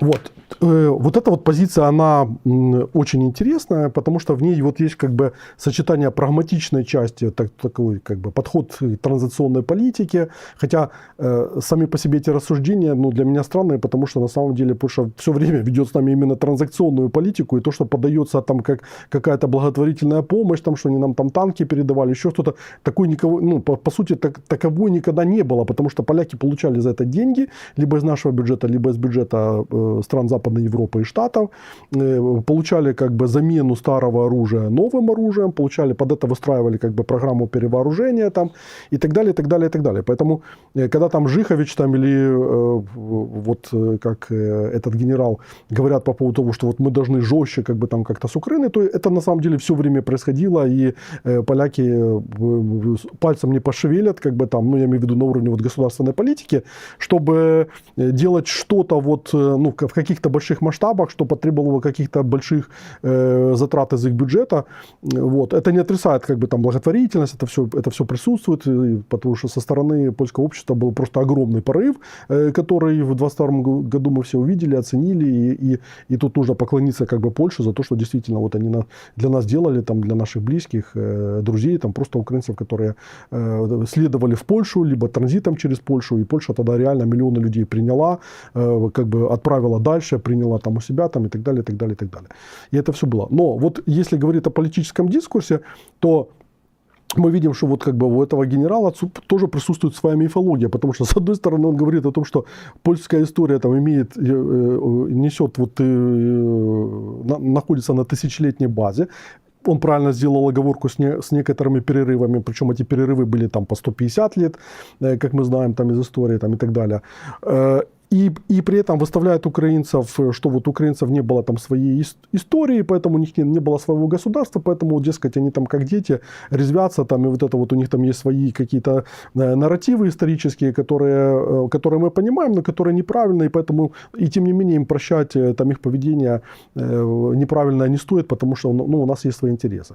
Но при этом поляки как-то упускают из виду, что, собственно, и в польской истории, и в истории, связанной с трагическими страницами Польши, украинцы играли ключевую роль, причем ключевую, просто системообразующую роль с точки зрения закрытия и развития польского проекта, начиная от Люблинской унии 1569 года, когда благодаря трем воеводствам, ну, фактически Волынскому воеводству, Старченко это все блестяще показывает, наш историк, по сути, как бы поляки сумели навязать литовцам, как бы формат союза, потому что, ну, будем называть своими именами, мы кинули как бы литовцев, потому что находили в составе Великого княжества Литовского, и вот эта Люблинская уния, которая как бы там прорабатывалась на протяжении нескольких месяцев, по-моему, там с февраля 1569 по май там, и до июня, по-моему, включительно. Вот. И литовцы вынуждены были после первой сессии поехать назад для того, чтобы обговорить условия, они там были не согласны. Вот. А представители Волынского воеводства, да, вот они в Волыни, они сумели договориться с поляками на нормальных условиях, более чем нормальных условиях, даже выторговали больше, чем предполагалось изначально. И для двух других воеводств, чтобы показать литовцам, смотрите, мы не сами перешли, вот у нас тут целая как бы коалиция, вот, выбили условия, которые легли в основу как бы формирования Речи Посполитой, потому что когда литовцы вернулись назад как бы туда в Люблин, то поляки уже сказали, смотрите, мы тут с вами с частью вас договорились, поэтому вы тоже договариваетесь, потому что, ну, как бы вам же хуже будет, иначе мы вот как бы вот с этими коалицию создадим, а там, может быть, от вас кто-то еще отсоединится. И ВКЛ был, ну, пошло как бы там на вот этот союз уже как бы вынуждено было идти на уступки там, да, вот. И поэтому украинцы с точки зрения формирования Речи Посполитой, ну, скажем так, наши пращуры так сказали, потому что тогда тогда еще не было такой самоидентификации, как украинцы. Вот. Наши пращуры, вот они выступили в качестве такого как бы триггера, который запустил вот этот процесс. И тоже было позже, в 1648 году, когда запустилось восстание Хмельницкого, которое мы тоже тут неоднократно рассматривали. И все последующие следующие события, которые привели Речь Посполитую к 3 разделам, поскольку Украина оказалась в союзе сначала с Московским царством, потом в составе Российской империи, и украинцы в составе Российской империи играли точно такую же систему образующую роль, начиная там от Феофана Прокоповича, заканчивая там как бы Безбородько и прочими там украинскими старшинами, там, да, которые превратились в российское дворянство и которые осуществляли непосредственно как бы управление Российской империей и в том числе относительно Польши как бы играли не последнюю роль. И поэтому, когда польская элита, вот она разворачивает такие нарративы, что украинцы там не были в каких-то в проектах по поводу творения государства там, и так далее, что у них нет своей традиции, они забывают, что украинцы все время находились в больших государственных проектах, и буйная их энергия как раз направлялась на то, чтобы то Польша, как бы сначала, то Великое княжество Литовское, потом Польша, потом Российская империя, потом Советская империя, как бы двигались в том или ином направлении, там, да, и играли в этом очень важную роль. И самое главное, что причиной или очень важным фактором развала вот этих государственных образований украинцы тоже выступали в силу там тех или иных причин. Вот. И поэтому вот эти вот как бы непонимания польскими элитами многих вопросов, связанных с Украиной, что в прошлом, что в настоящем, как раз является вот как бы причиной того, что Польша сегодня погружается вот в ситуацию, когда украинский фактор стал ну, просто детонирующим как бы для ее стабильности в сегодняшней ситуации. Вот мне так из Украины это видится. Да, я много тут, что необходимо во всем этом сказать. Я начну коротко, но по порядку. Там изначально зритель спрашивал о том, почему такое отношение. Ну, вот, наверное, в частичной, даже не частично, а очень во многом это связано как раз-таки с сложной историей, с попытками, скажем так, иногда на этой истории очень сильно политизировать и спекулировать, что мы видим и сейчас. Вот, и это приводит к тому, что вот прям, скажем так, такая радикализация, эскалация, сложная история, многие вопросы, скажем так, не решены, как это в Польше называют, да, там касательно Волынской трагедии и тому подобное. И поэтому, если честно, украинская сторона тут занимала конструктивную позицию в том плане, что если раньше там были какие-то политические игры, блокировали возможность эксгумации и тому подобное, сейчас этот процесс уже активно сдвинулся, и как бы здесь украинская сторона полностью в этом плане открыто. Но тем не менее, вот сложная история, попытки политизации – это один из факторов, почему вот так сформировалось, что есть большие группы населения, в особенности даже в восточных регионах, которые достаточно критически настроены к Украине. Второй фактор – это уже политизация всего остального, начиная от зерна, которое в 23 году как было использовано, хотя изначально ПИС вроде как были не против, да, чтобы зерно заходило, но потом начались спекуляции, началась всякая пропаганда в отношении того, что якобы там украинское зерно как-то проникает. Это вызвало негативную реакцию фермеров. Да? И потом, когда, например, мы в посольстве Украины в Польше делали встречу с представителями фермерских кругов, в том числе там 2 из них были участники тех протестов, когда они блокировали границу, но сейчас они достаточно адекватно смотрят на ситуацию, и когда им просто показывают статистику, что даже в агросекторе профицит в торговле Польши с Украиной, в агросекторе, я уже не говорю о нефтепродуктах и тому подобное, исключительно в агросекторе даже профицит. Они понимают, что зря они блокировали границу, потому что Украина могла заблокировать в ответ. И огромные там компании, как Млекопол и прочие, которые молочную продукцию в Украину экспортируют, они бы ощутили серьезные проблемы. Это, если опять же коротко, не вдаваясь во все детали. То есть это второй фактор. И третий фактор – это, конечно же, политический популизм, который вот играет на этой украинофобии, ксенофобии, как вот этот термин мы в твоем эфире еще ранее запустили, антиукраинский электорат. Потому что, опять же, не хочу никого обижать, но вот как в США, да, там МАГА, так называемая, да, группа, и там есть отдельно такие люди, которые, скажем так, сознательно запускают популистические мифы и тому подобное, и активно на этой теме спекулируют, и там рождаются всякие движения, что верят в всякие конспирологические теории и тому подобное. Где-то плюс-минус на похожие истории играют некоторые парламентарии из конфедерации, в особенности конфедерации Короны Польской. То, что говорил этот Якубяк, это только вершина айсберга. Там нереально сколько всяких, скажем так, непроверенных, не поддающихся критике и факт-чекингу заявлений и нарративов с их стороны. Да доходило даже до того, что когда российские дроны залетели в сентябре в Польшу, говорили о том, находились такие эксперты из политических кругов, что это Украина специально эти дроны пропустила на польскую территорию. Ну, вы представляете, да?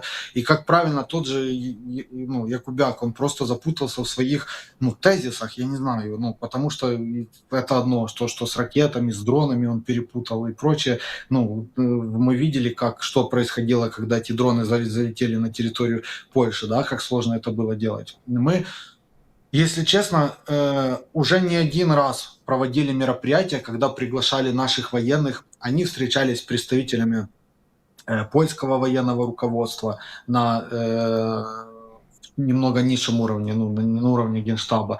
Мы проводили заседания в Сейме с комиссией по национальной обороне и безопасности.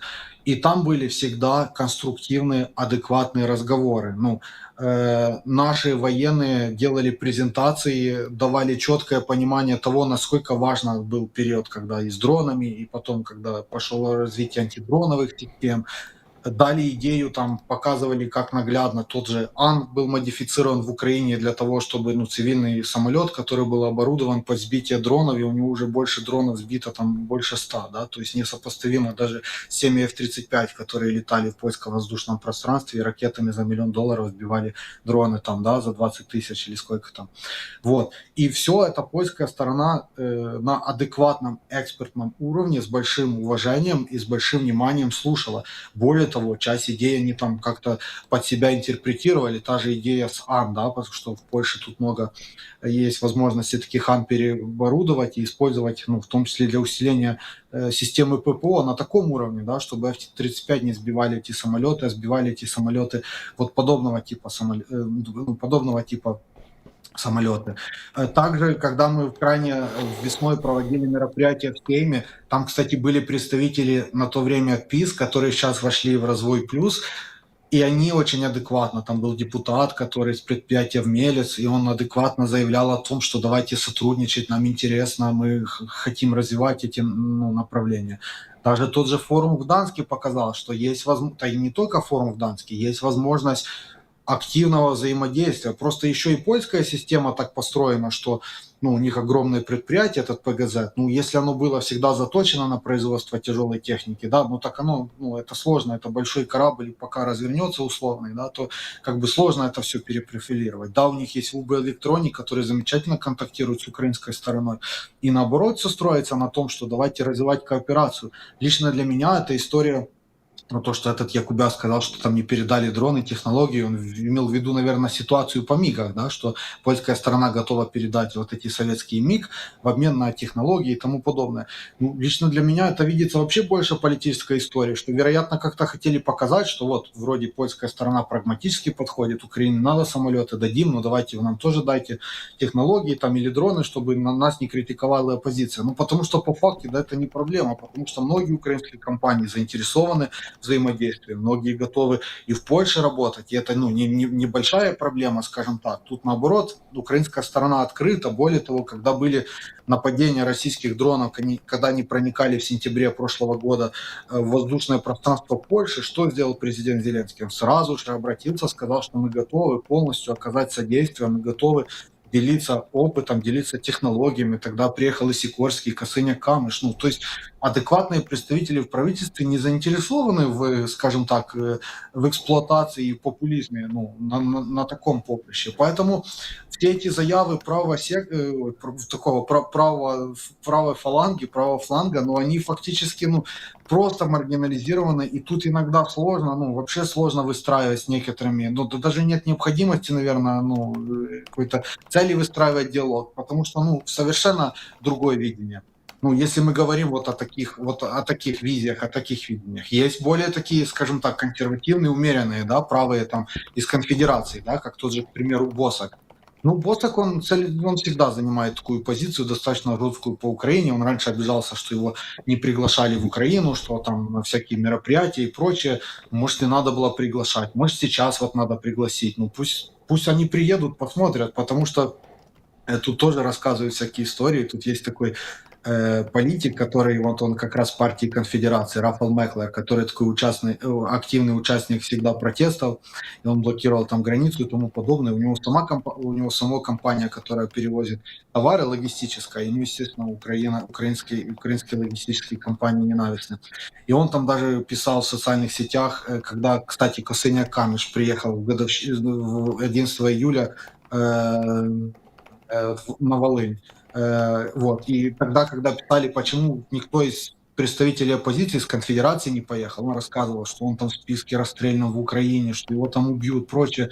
Ну, такое, что честно не вяжется. Хочется сказать, что вот давайте, пожалуйста, вместе, я не знаю, сядем, давайте вместе приедем, вам гарантируют безопасность, никто вас трогать не будет. Наоборот, вы так переживаете по вопросу эксгумации. Но вот Косыня Камыш, он приехал в Луцк, он приехал, увидел, что и как происходит. Да? Пожалуйста, давайте представители конфедерации, они тоже могут приехать посмотреть, как работают дроны, в каких условиях, да, живет украинский народ и тому подобное. Это все можно увидеть, никто их не тронет. Тот же Мэнсон, например, когда была избирательная кампания, он не побоялся приехать в Львов, да, и там возле памятника Бандеры фотографироваться и показывать о глорификации и тому подобное. Сколько раз мы приводили польские делегации в Украину, ни разу никто не стыкался с проявлениями так называемого бандеризма, там, усиленной глорификации и особенности антипольских настроений и тому подобное. Ну, это уже второй аспект, то, что возникло. Мы тоже в рамках эфира обсуждали, там что-то там было в контексте внешней политики ошибка и к тому, что произвело этот весь конфликт. Но если честно, ну, надо разделять. Если тот же Анзейчик, он говорит о прагматичном подходе, я тогда согласен.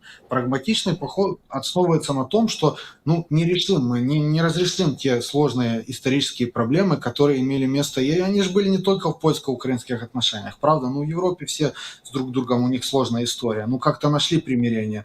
Также и здесь. Украина со своей стороны хорошо дали добро при администрации Зеленского, дали добро проводить эксгумацию. Правильно что-то сделать также, чтобы те жертвы Волынской трагедии, которые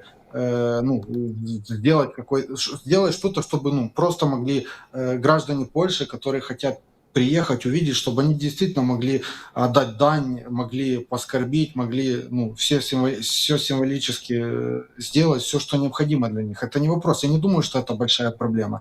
Но когда оно перерастает в плоскость политических спекуляций, да, и когда те же представители конфедерации, они даже не видят, что происходит, что Украина, вот, к примеру, в условиях войны вообще никаких проблем. Приезжайте, пожалуйста, делайте эксгумацию. Хотя я видел письмо еще ранее, когда была переписка между Институтом национальной памяти Польши, и там, черным по белому, даже если будет необходимость, можно этот документ найти, он там не какой-то секретный или тому подобное. Там было написано, что директор Института национальной памяти или исполняющий обязанности на тот момент был согласен, что эксгумацию надо проводить после прекращения боевых действий в Украине. То есть украинская сторона, пожалуйста, вот уже все полностью разрешения. Мы готовы к тому, чтобы этот вопрос разрешить. Там проводили в мае форум историков. Пусть будет, это хорошие конструктивные дискуссии. Да, к сожалению, вышло как вышло. Вышла в конце вот эта история с названием части УПА. Тут уже не будем это все обсуждать, потому что уже не раз обсудили. Из этой ситуации тоже необходимо найти выход, а не дальше пытаться это все радикализировать и видеть во всем только исключительно, вот как часто мы мыслим только через призму, что все вот должны думать исключительно через призму того, что вот украинских интересов. Также, наверное, иногда и в Польше тоже думают через призму их интересов, что вот такое решение приняли, это исключительно потому, что хотели обидеть Польшу. Ошибочное решение, да, но вопрос того, как оно принималось, да, было понятно, что там не доработали, не проконсультировались с МЗС, опять же, все, уже как есть, проблема есть, просто надо как-то ее решить. Как ее решить? Вот то, что говорит Анджейчик, разделить эти треки и постараться, мое субъективное мнение, трек истории на данном этапе вообще, если так можно выразиться, заморозить. Дальше будет стабильность, закончится война и тому подобное, будут более благоприятные условия, можно эти исторические треки обсуждать. Но сейчас мне больше, например, бы понравилась позиция президента Навроцкого, когда он был директором Института национальной памяти, и тогда сказал, что он не будет указывать украинской стороне, что внутри страны принимать. Да? Сейчас у него чуть другая позиция, будучи президентом. Да? Но тем не менее, если, скажем так, в тему истории заходить дальше, оно только будет порождать конфронтацию. Было бы отлично на этом этапе тему истории заморозить и развивать экономическое и сотрудничество в вопросах безопасности. Вот сегодня Туск встречался с Зеленским в Люблине. Дай бог, чтобы это был хорошим стартом для дальнейшего диалога, потому Давай что сейчас есть хорошие подвиги.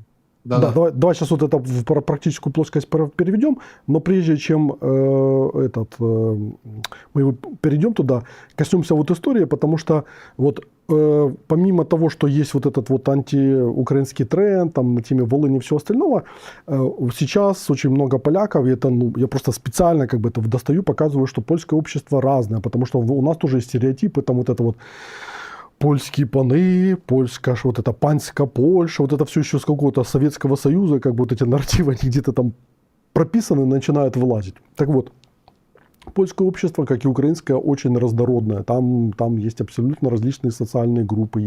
Есть вот дремучие социальные группы, которые, как бы, ну, как правило, связаны с бедными, маргинальными какими-то слоями. Там, да. Почему в молодежи как бы вот антиукраинские там всякие идеи падают на благодатную почву? Да потому что молодежь тоже, как и в Испании, как и в массе европейских стран, не может устроиться на работу по каким-то причинам, хотя в Польше полно работает, как бы там, да, не получает ту зарплату, которую хочет, и даже как бы украинские женщины являются как бы виновниками женского польского счастья, потому что вот, допустим, конфедерации там набирали на женском электорате, которые были недовольны украинками, которые как бы начали там мужиков, так сказать, уводить, и это использовали польские политики вот этого как бы на этом фланге для того, чтобы вытащить этот сегмент, и у них там это в том числе получилось. Так вот, но есть как бы и огромная часть польского общества, которая там модернизированная, там, условно говоря, смотрит там современными глазами на происходящее, и которому даже стыдно, многим полякам стыдно за то, что происходит, потому что, ну, не понимают, насколько это все дико выглядит, как бы там, да. И вот этот пример вот этого журналиста, это у него там есть канал, я кину ссылку, я сегодня выставлю еще запись его я вчера говорил, что выставлю, но не успел все перевести, там только несколько фрагментов перевел. Он выставляет очень много материала по Украине, и с поляками в том числе делает интервью, где, например, вот то, что я хочу выставить, это беседа с женщиной, которая была маленькой девочкой, когда была вот эта вот волынская трагедия, волынская резня, и она рассказывает о своих этих всех переживаниях, через что она прошла, но при этом абсолютно, ну, здраво мыслит и говорит, ну, какое отношение как бы украинцы, вот не говоря про вот эту молодежь, которая сейчас у нас оказалась в Польше, какие отношения имеет к этому всему и почему я их должна ненавидеть. Так вот есть вот такие вот поляки, которые абсолютно проводят классный, рациональный, как бы стёбный дискурс вот относительно вот этой всей дремучести, которая сейчас полезла в Польшу изо всех щелей. Давайте посмотрим. Слушайте, у меня давление подскочило. Поляки на Украине на кресах находятся, послушайте, в ситуации крайней опасности. Им отказывают в праве на польское образование, отбирают недвижимость, их запугивают, и они просят о помощи. Вот такую чепуху, по крайней мере, пишет Гжегош Браун в письме к президенту Навроцкому. Посмотрите, что он пишет. «Обращаюсь к президенту с просьбой принять все возможные меры для спасения поляков, проживающих на Украине. А я сам сейчас возвращаюсь с Волыни, где снимал материал о эксгумациях. Передаю вам привет из Львова, и слушайте, я приезжаю в Украину. Меня встречают украинские пограничники. На так называемых блокпостах шлагбаум мне открывают украинские солдаты и желают мне счастливого пути. Потом я прохожу мимо каких-то украинцев, которые мне улыбаются. На месте, где проводятся эксгумации, нашу безопасность охраняет украинская полиция и украинские службы. Я везде гуляю с польским флагом, никто не говорит мне убираться отсюда. Где же эти бредни Брауна? Как же это странно похоже на то, что Путин говорил о россиянах в Украине тогда, когда запускал сюда зеленых человечков. Помните? Неужели это все сочиняется в одном и том же московском пропагандистском офисе? Слушайте, мы уже находимся в информационной войне. Мы уже на этом фронте. И теперь вопрос к польским спецслужбам. Является ли Гжегош Браун диверсантом? Является ли он российским агентом в Польше? Или он просто полезный идиот? Вопрос, будет ли Гжегош Браун и дальше безнаказанно пытаться поссорить поляков и украинцев? Вопрос от поляков, поляков-патриотов, которым не безразлична безопасность Польши. Почему этот вредитель может безнаказанно вести свою деятельность, которая носит признаки диверсионных, антиукраинских, пророссийских действий в Польше? Почему он безнаказан? Почему спецслужбы до сих пор ничего с ним не сделали? Почему он может свободно действовать во вред Польше?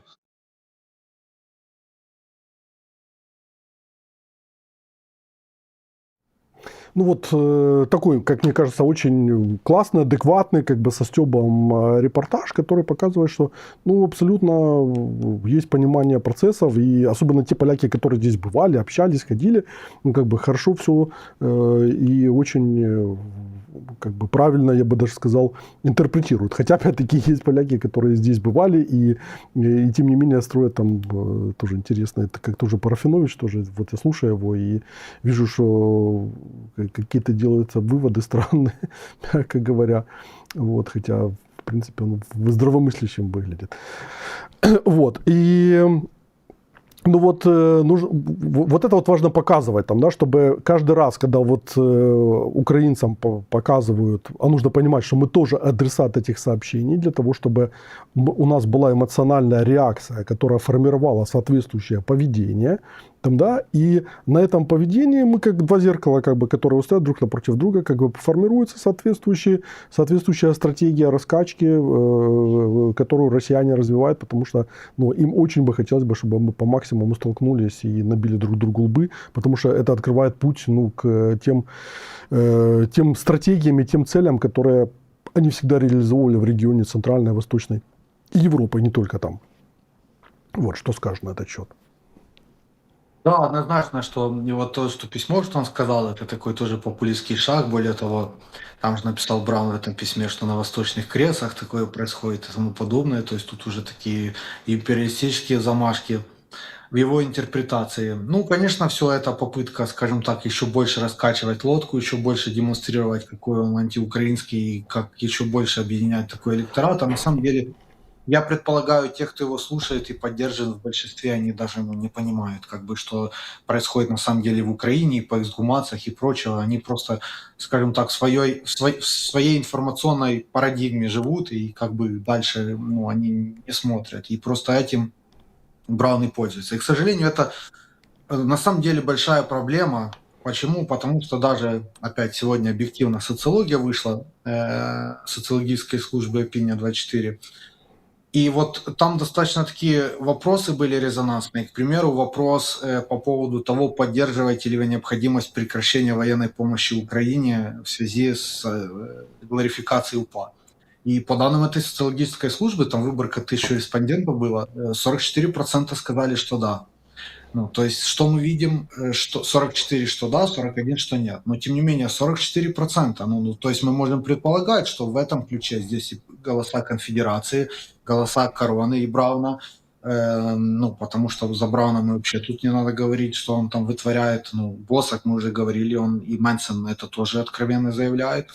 И, пожалуйста, возможно, еще те заявления Чарных, о которых мы в начале программы говорили, возможно, еще они к ними вернутся, если так и дальше будет. Ну, потому что все-таки 44% это большой показатель. Мы будем предполагать, что это мобилизация как раз-таки правого электората, ну, 44%. Также в этом социологическом исследовании сколько процентов голосов против вступления Украины в Европейский Союз. 52%. То есть фактически вся мобилизация да, тех людей, которые там потенциально голосовали на выборах за кандидата от ПиС и конфедерации, ну, условно, нейтрального. Вот. Поэтому, скажем так, вот эта постоянная раскачка, еще когда к такой раскачке включаются не только маргинальные партии, но и фундаментальная партия и отдельные представители, как ПиС, когда возник вот этот конфликт на уровне президента, вот эта инициатива с Белым Орлом, кстати, 55% поддержали, и сейчас рейтинги доверия президента Польши очень высоки после всей этой истории. Ну, получается, что скажем так, когда такие силы уже центристские подключаются, то оно еще больше раскачивает лодку и создает проблемы. И, скажем так, и всякие такие полезные так называемые политики, которые пытаются, возможно, они связаны с Российской Федерацией, но они пытаются играть, получать этот электорат. Они эту лодку раскачивают еще больше антиукраинских настроений. Еще легче работать всяким российским спецслужбам, да, и придумывать всякие истории. Ну, если, опять же, повторюсь, если они нашли людей с украинским паспортом, которые умудрились подорвать Колю, да, то несложно, наверное, найти каких-то тоже ребят, которые вот организуют такую провокацию, там флаг УПА на концерте, там побить кого-то, там еще. Тут и без этого хватает, да, ну плюс еще, скажем так, такое конструктивное поле для работы российских спецслужб. И все это суммарно вот создает такую, ну, на самом-то деле, большую проблему. Заигрывание с этим антиукраинским электоратом и расширение его, оно к добру не приведет. Поэтому вот буквально вчера, сегодня и Туск, и Сикорский, Туск вообще обратился к президенту Польши, да, пытается... Давай послушаем. Точнее говоря, сначала покажем события, а потом заявление. Давай. Вот этот вот кейс с насилием в трамвае.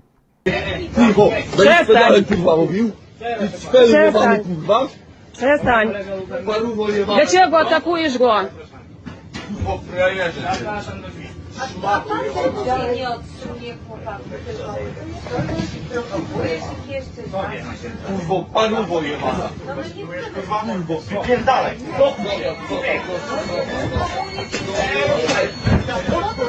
A, chuj mówię, kurwa!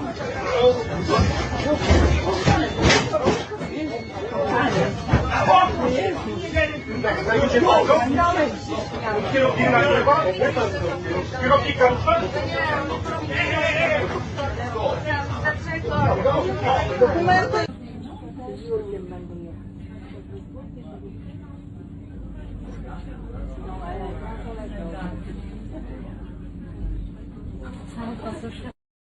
Ну, это в таком городском поезде на Варшаву, значит, два вот этих дебила прицепились к 16-летнему подростку украинскому, и ну, история быстро закончилась, потому что остановили как бы поезд, и там полиция вмешалась, потом видели, как их заламывали. И фактически сегодня каждый день происходит подобного рода происшествия, в том числе и с избиениями, там, и с прочими всякими эксцессами, что привело к тому, что премьер Туск обратился к нации и, самое главное, к польским политикам вот с этим обращением. Я обращаюсь напрямую к господину президенту с просьбой перестать молчать по этому поводу. Он очень хвалил уставки, как мужские бои, чуть ли не благородные. Так вот, посмотрите, как выглядит эта благородная борьба на деле в исполнении людей из Грады. А каковы слова и поступки людей из Камратов? А каковы слова и поступки тех из движения обороны границы Бакиевича? Я обращаюсь к господину Качинскому с просьбой перестать призывать к созданию боевых отрядов. Ответственность за этот рост насилия несут также политики, которые позволяют этому, дают своего рода моральный мандат на подобные действия. Каждый, кто избивает украинок на польских улицах, поддерживает худший способ мышления как в Польше, так и в Украине и вообще везде в мире. Мы должны решительно объявить войну этому насилию, потому что бандиты, хулиганы, эта насильственная патология обрела смелость и наглость, ведь получила также политическое покровительство. Абсолютно здравая позиция Туска, как по мне, и нужно сказать, что польское государство, здесь нужно отдать должное, на данном этапе быстро реагирует на подобного рода эксцессы. Еще год назад в прокуратуре была создана группа, которая работала как бы по хейту украинцев и вообще относительно мигрантов, и они начали, значит, выводить эти дела, доводить до суда и давать реальные сроки, там по 3 года и больше, в зависимости от того, какие там последствия были. Но вот то, что вот сейчас разворачивается, это еще, скажем так, насколько я знаю, принято решение, чтобы вообще жестко как бы давить вот подобного рода правления, потому что, ну, здесь уже ситуация выглядит, тут правильно вот кто-то написал, что с тормозов просто слетели, и на этом фоне там какие-то разговоры по поводу того, что Волынь, вы там что-то не чтите по поводу Волыни, не чтите наши жертвы там и так далее. Ну, на фоне реального насилия, которое как бы уже трудно скрывать в Польше и которое прорывается на экраны социальных телевизоров, там, социальных медиа там, и так далее, это, ну, по большому счету, Украине дает инструментарий там, обращаться и к польскому государству, и в структуре Европейского Союза, потому что, ну, это прямо противоречит тому, на каких принципах построил Европейский Союз, и, в общем-то, не в самом лицеприятном свете выставляет Польшу. Поэтому в польском политикуме есть ну, как бы масса людей, которые считают, что это трэш, это нужно давить как бы там, что польское государство должно наказывать. Я сегодня выложу еще один интересный нашел момент, потому что один из депутатов платформы обывательской записал специальный ролик, в котором как бы типичную ситуацию по хейту украинцев, иммигрантов вот, обыгрывает и потом подводит к тому, что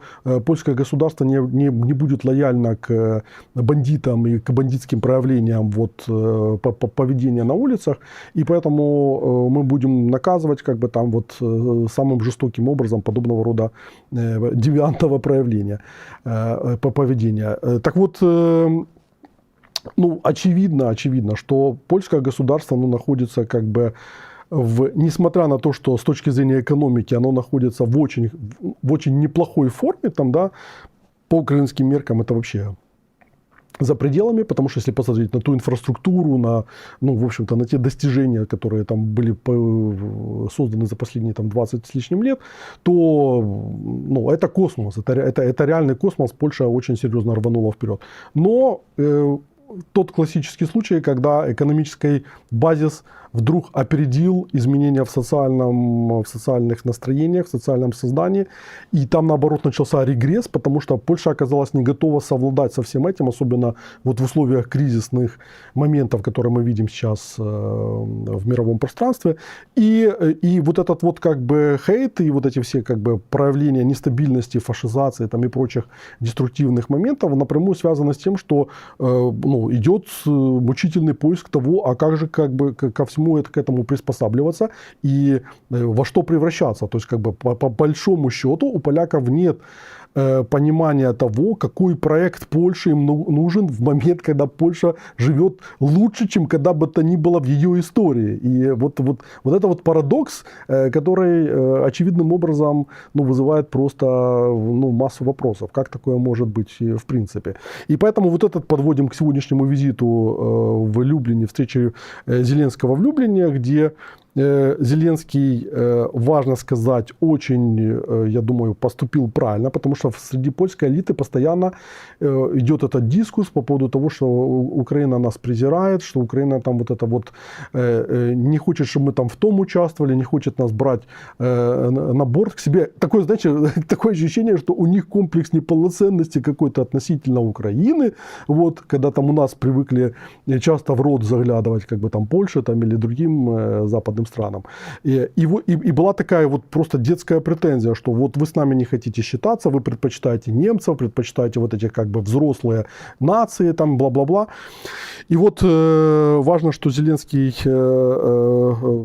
это польский премьер написал, Туск, что Владимир Зеленский проинформировал о ходе переговоров в Вашингтоне. Мы также обсудили вопросы польских инвестиций в Украину, сотрудничество в области противоракетной обороны и поддержку Украины. То есть, по сути, прозвучали ключевые маркеты, которые постоянно выносились и в польском дискурсе политическом, и в качестве претензий, в качестве желания, как бы там, да, и те действительно проекты, я так понимаю, что здесь и по поводу Фрей звучит, и по поводу Патриотов, как бы там, да, и по поводу инвестиций, потому что поляки хотели бы как бы получить коридор, выход к портовой инфраструктуре на Черном море для того, чтобы там торговать, вот этот коридор север-юг или Балто-Черноморская, как бы Балто-Черноморские коридоры заработал.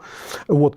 И я думаю, что это абсолютно правильный шаг со стороны Зеленского, что он дал пас Туску, который можно интерпретировать в конструктивном ключе и предъявить как козырь, и начать предъявлять как козырь, что, смотрите, Украина нам дает ну, как бы, возможности для кооперации, сотрудничества, и вот мы можем двигаться в взаимовыгодном ключе, там, в транзакционном режиме, не в транзакционном режиме, но, по крайней мере, это можно продавать избирателям в контексте вот, выборов, которые будут через год и которые для Украины крайне важно правильно отыграть. Поэтому я думаю, что вот это вот, ну, как бы вот пример правильной прагматичной политики, как бы с нашей стороны.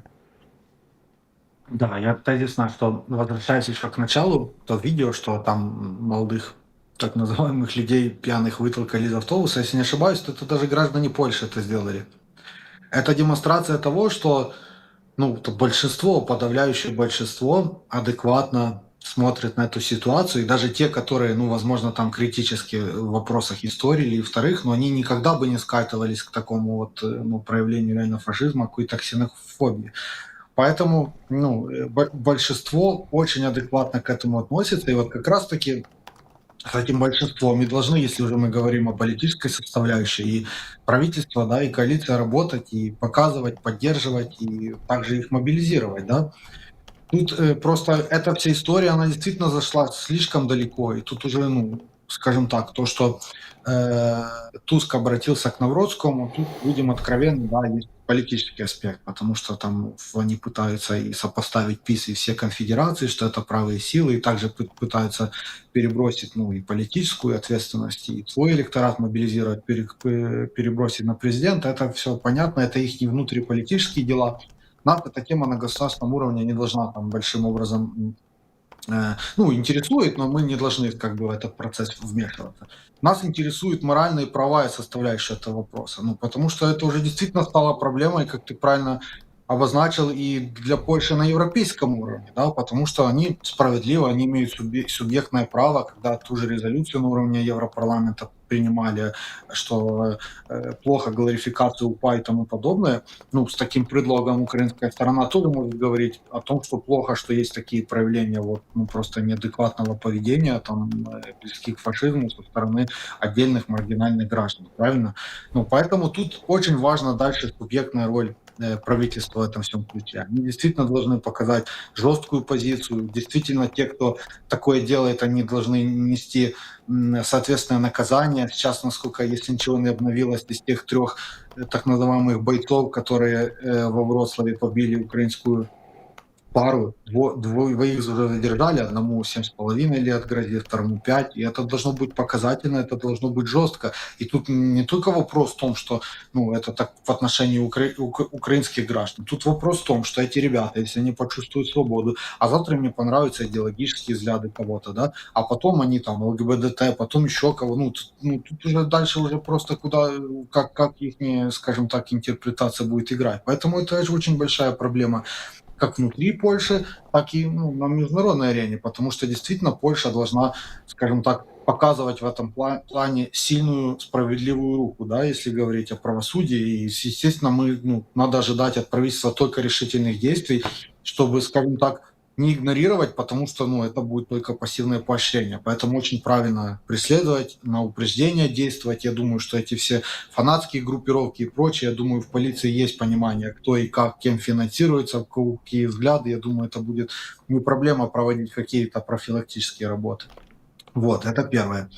Второе, что касается визита президента и более такой глобальной повестки, да, я тоже считаю, что правильный такой формат, потому что есть опасения, и это часто в польском политическом дискурсе поднимается, что якобы Украина не так относится уважаемо к Польше, что Украина там делает ставку на Британию, на Францию, на Германию, ну, США само собой, но как бы Польша игнорируется, и что в обход Польши что-то принимается. Активная критика правительства, что правительство не подключилось к переговорному процессу, там в коалиции желающих не играет решающей роли. Вот недавно была встреча президента с лидерами Британии, Германии, Франции, но там не присутствовал премьер-министр. Вот оппозиция активно критикует. Пожалуйста, президент был в важном визите в Соединенных Штатах, он вернулся через Люблин, как я понимаю, туда он еще летел через Кишинев, сейчас вернулся через Люблин, встретился с премьер-министром Польши, согласовали адженду, поднимались вопросы коммуникаций в Соединенных Штатах Америки. Ну, пожалуйста, вот Польша в процессе, да, в дипломатическом процессе. Во многом Польша и тут же должна демонстрировать субъектность, да, что-то, скажем так, ну, к примеру, в энергетическом плане. Сколько я и польским коллегам говорил, что если бы Польша более в энергетическом плане могла там энергетический Рамштайн идею развивать и тому подобное, то Польша бы еще создавала большую добавочную стоимость и большую субъектность для себя, да, и она бы еще больше могла в этот переговорный процесс включаться. Пожалуйста, там перед форумом НАТО в Анкаре, да, там при содействии Туска, Сикорского немецкая сторона провела встречу в формате пятерки, там еще Италия была вместе, оговаривали разные инициативы. Пожалуйста, вот Польша поддерживала инициативу о выделении 0,25% ВВП ежегодно на поддержку Украины, да, на военные потребности. Пожалуйста, давайте развивать эту идею дальше, а не пытаться, скажем так, одновременно балансировать и с оппозиционными политическими кругами, где-то в какой-то мере пытаться между капелек пройти. Да. Тут надо занимать субъективную позицию, я думаю, и так получится и свой электорат мобилизировать, потому что уже когда-то были попытки загравать с оппозиционным, напомню, это президентские выборы, первый тур и потом поражение кандидата от гражданской коалиции. Поэтому тут Украина и президент, как по мне, достаточно профессионально и очень конструктивно себя повели, тем более, что очень огромное направление сотрудничества и в контексте антибаллистики, та же польская сторона, они декларировали, что они тоже заинтересованы в вопросе производства ракет Patriot. Это очень длительный, сложный процесс, и, ну, как бы тут, мне кажется, что производство даже этих ракет, если там оно, дай бог, запустится там в течение 1,5-2 лет, я не знаю, ну, все равно оно будет, скорее всего, за рубежом. Пожалуйста, если Польша хочет подключаться, но только надо быть последовательными, чтобы не было таких историй, как с МИГами, да, что они уже там в теории в Болгарию хотят продавать, чтобы с ракетами так не было. И тогда, может быть, конструктивно все будет отлично и отличное взаимодействие. Энергетика, экономика, инвестиции, восстановление Украины.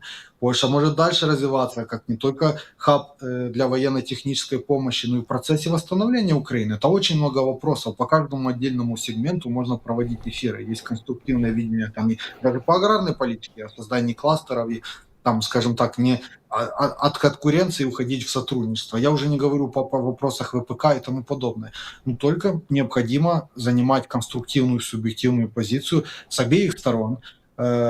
Украина должна, скажем так, тоже понимать, и я думаю, что видение такое в офисе президента и будет, что, ну, все союзники важны. Вот буквально недавно Подоляк давал интервью для виртуальной польской, и он очень адекватно сформулировал позицию украинской стороны о том, что, ну, Польша стратегический партнер, и дальше необходимо стратегически развивать эти взаимоотношения. Вот. И если украинская сторона будет из этого выходить, и в Польше видеть партнера, и, скажем так, получится все эти сложные страницы истории как-то отложить, заморозить и вот сориентироваться как раз на прагматических моментах, все будет отлично. Также и для польской стороны необходимо не бояться двигаться в этом направлении и, скажем так, ну, демонстрировать не только политическую волю и декларации, но и практические действия. Да? Тот же Косыня-Камыш, был у него приезд в Украину, говорили о возможности технологического сотрудничества. Пожалуйста, давайте технологически сотрудничать. Я думаю, что Украина не закрыта в этом плане, в том числе и альтернативные механизмы защиты воздушного пространства, да, пока эти Patriot, и программа Freya и тому подобное, и антидроновые всякие системы, которые тоже мы, кстати, в рамках Сейма это обсуждали. И украинская сторона открыта к сотрудничеству, я уверен. Абсолютно с тобой согласен, и тут просто ничего не добавить, не прибавить. И я думаю, что нам нужен вот развивать системный диалог, не впадать в истерику лишний раз, но при этом как бы тоже там, где нужно на поляков давить, нужно давить, потому что, ну, налицо то, что они сейчас, то, что не они, скажем так, вот эти маргинальные всякие элементы делают русскими руками, там, точнее говоря, с помощью россиян, как бы там, или без помощи россиян, неважно, но очевидно, что польское государство должно это пресекать, и Украина должна требовать это пресечения, потому что это абсолютно нормальная, правильная позиция по защите наших граждан, которые волей-неволей там оказались и не должны быть заложниками, и не должны испытывать тяготы, от которых они бежали, в том числе и в Украине, ну, в силу известных всем обстоятельств. Конечно, я даже скажу, что во всех сегментах, пожалуйста, я уверен, польская сторона на уровне правительства, они хотят прагматических отношений. В канцелярии говорили о том, что прагматические отношения. Ну, прагматические отношения, они должны быть с обеих сторон, правильно? Там там один из этих спекулянтов говорили о том, что там не благодарили и тому подобное. Все благодарны за то, что за помощь, за военную, за помощь переселенцам и тому подобное. За все благодарны. Так, ну, не один раз на уровне политиков, на уровне гражданского общества, на всех уровнях, да, но давайте, ну, как бы, давайте переходить в прагматическую плоскость, потому что и Украина, там тот же Зайчик говорил о том, что вот они хотят Украину интегрировать в архитектуру безопасности. Ну, если честно, если уже объективно, то тут уже как бы их архитектуру безопасности необходимо интегрировать под украинский опыт, украинские наработки и тому подобное, да. Ну, тут необходимо выходить с прагматических, взаимовыгодных, да, основ, потому что в контексте ВПК, в контексте дронов Украина представляет огромную добавочную стоимость, да, и тут мы уже можем выстраивать диалог в контексте наших интересов. Также необходимо и с польской стороны, конечно, они вправе прагматично выстраивать диалог, они хотят восстановления, они хотят, чтобы их компании работали в Украине. Супер, давайте создавать на прагматических условиях что-то взамен на что-то, но чтобы это было конструктивно и взаимовыгодно. А вопросы защиты украинских граждан, ну, конечно, это, мне кажется, что и само правительство должно быть заинтересовано пресечь это все, потому что, действительно, вся эта история, она выходит на европейский уровень, и это не в лучшем свете будет представлять Польшу. И это важно, что с украинской стороны там есть определенные парламентарии, слух народа, которые держат руки на пульсе событий, которые эту тему поднимают. И Украина должна на политическом уровне диалоги поднимать. Я уверен, что сегодня в рамках диалога Зеленского с Туском этот вопрос поднимался. Тут, скажем так, прагматизм и взаимовыгодная основа стратегическая, она измеряется тем, что мы представляем, что интересно нам, а не что им, и где-то находим посередине. А что касается таких ксенофобских проявлений, то это красные линии, которые вообще нереально переходить. Вот в этом ключе я думаю, что у нас есть отличные предпосылки для того, чтобы этот диалог построить. И, скажем так, если определенные политические силы рассчитывают, что они вот сейчас тактическую победу политическую получат, так в стратегическом плане они существенно проиграют. И когда, знаете, там такой напоследок такой аргумент тоже от сторонников той же конфедерации, что вот они не обязаны, да никто не говорит, что обязаны, но они еще позиционируют так, что вот Польша в НАТО, и вот Польша защищена, и как бы это якобы неправильно, то, что безопасная Украина, это безопасность Польши. Конечно же, Сикорский, Туск и прочие политики с стратегическим видением эту тенденцию опровергают. Просто банальный вопрос для таких вот спикеров. А то, что в НАТО, вы видите то, что НАТО сейчас полноценно готово защищать, это даже элементарно, если будут защищать, но все равно при нападении Российской Федерации НАТО, не НАТО, польские солдаты будут воевать. Все равно будет это проходить конвенциональными методами. Так что получается? Где здесь логика, как говорится?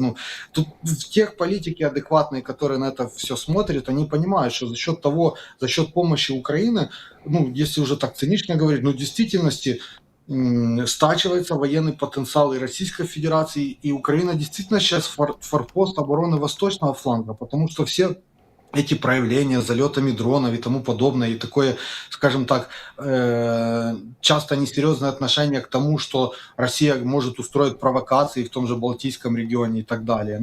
Это серьезные вещи, и тут в этом ключе очень важна координация и взаимодействия с украинской стороной, как с фактически страной, которая готова выступить донором безопасности в новой этой всей архитектуре. Поэтому, мне кажется, здесь только конструктив, и на экономике, на безопасности надо наши взаимоотношения строить. Хорошо. Друзья, так, вопрос к Юрию. Подскажите, пожалуйста, рассматривается сейчас вопрос к Антону. Так, секунда.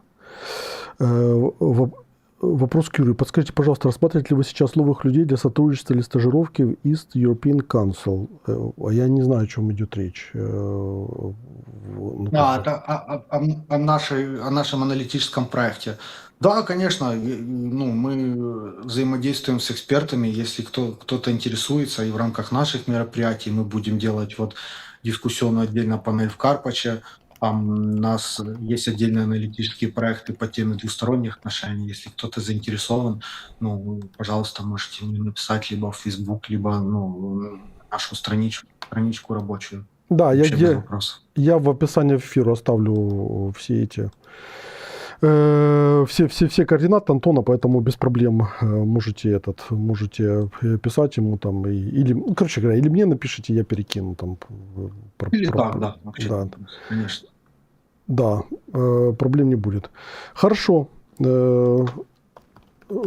Тогда все. На этом будем заканчивать. Друзья, сегодня ждут очень большой удар по Киеву. Тут десятки ракет. Россияне приготовили баллистики и крылатых. Поэтому, скорее всего, где-то в районе часа-двух ночи тут начнется концерт по заявкам. Русским. И будьте внимательны к тревогам, потому что номенклатура целей там просто огромная.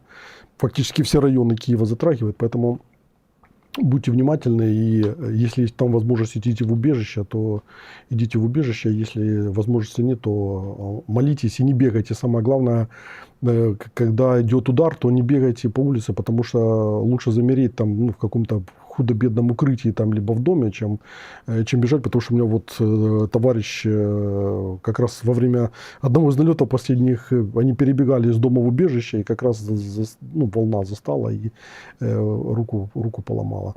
И не только там. Поэтому помните об этих элементарных правилах безопасности.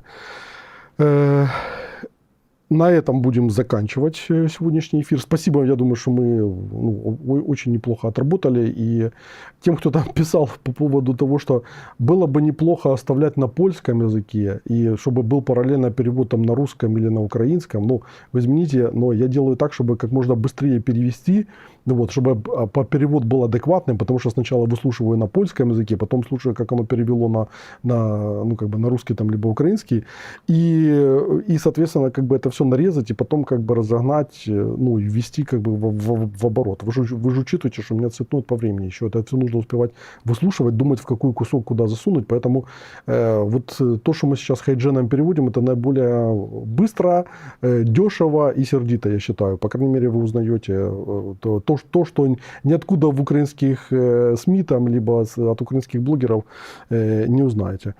Поэтому данке шон, как говорится, как говорили у нас в семье в свое время. Всем спасибо, что участвовали. Большое спасибо Антону, что уделил нам время, потому что мы почти 2 часа, по-моему, с тобой разговаривали. Да, 2 часа, ничего себе, 2 часа времени уделили. Поэтому спасибо, что нам его посвятил. И до новых встреч, потому что, мне кажется, очень профессионально, круто и так оперативно мы все разложили. Спасибо тебе. Да, спасибо, що пригласили, і ми далі там можемо і польською, і українською, і так чередувати, щоб легше, більше аудиторії захоплювати. Да,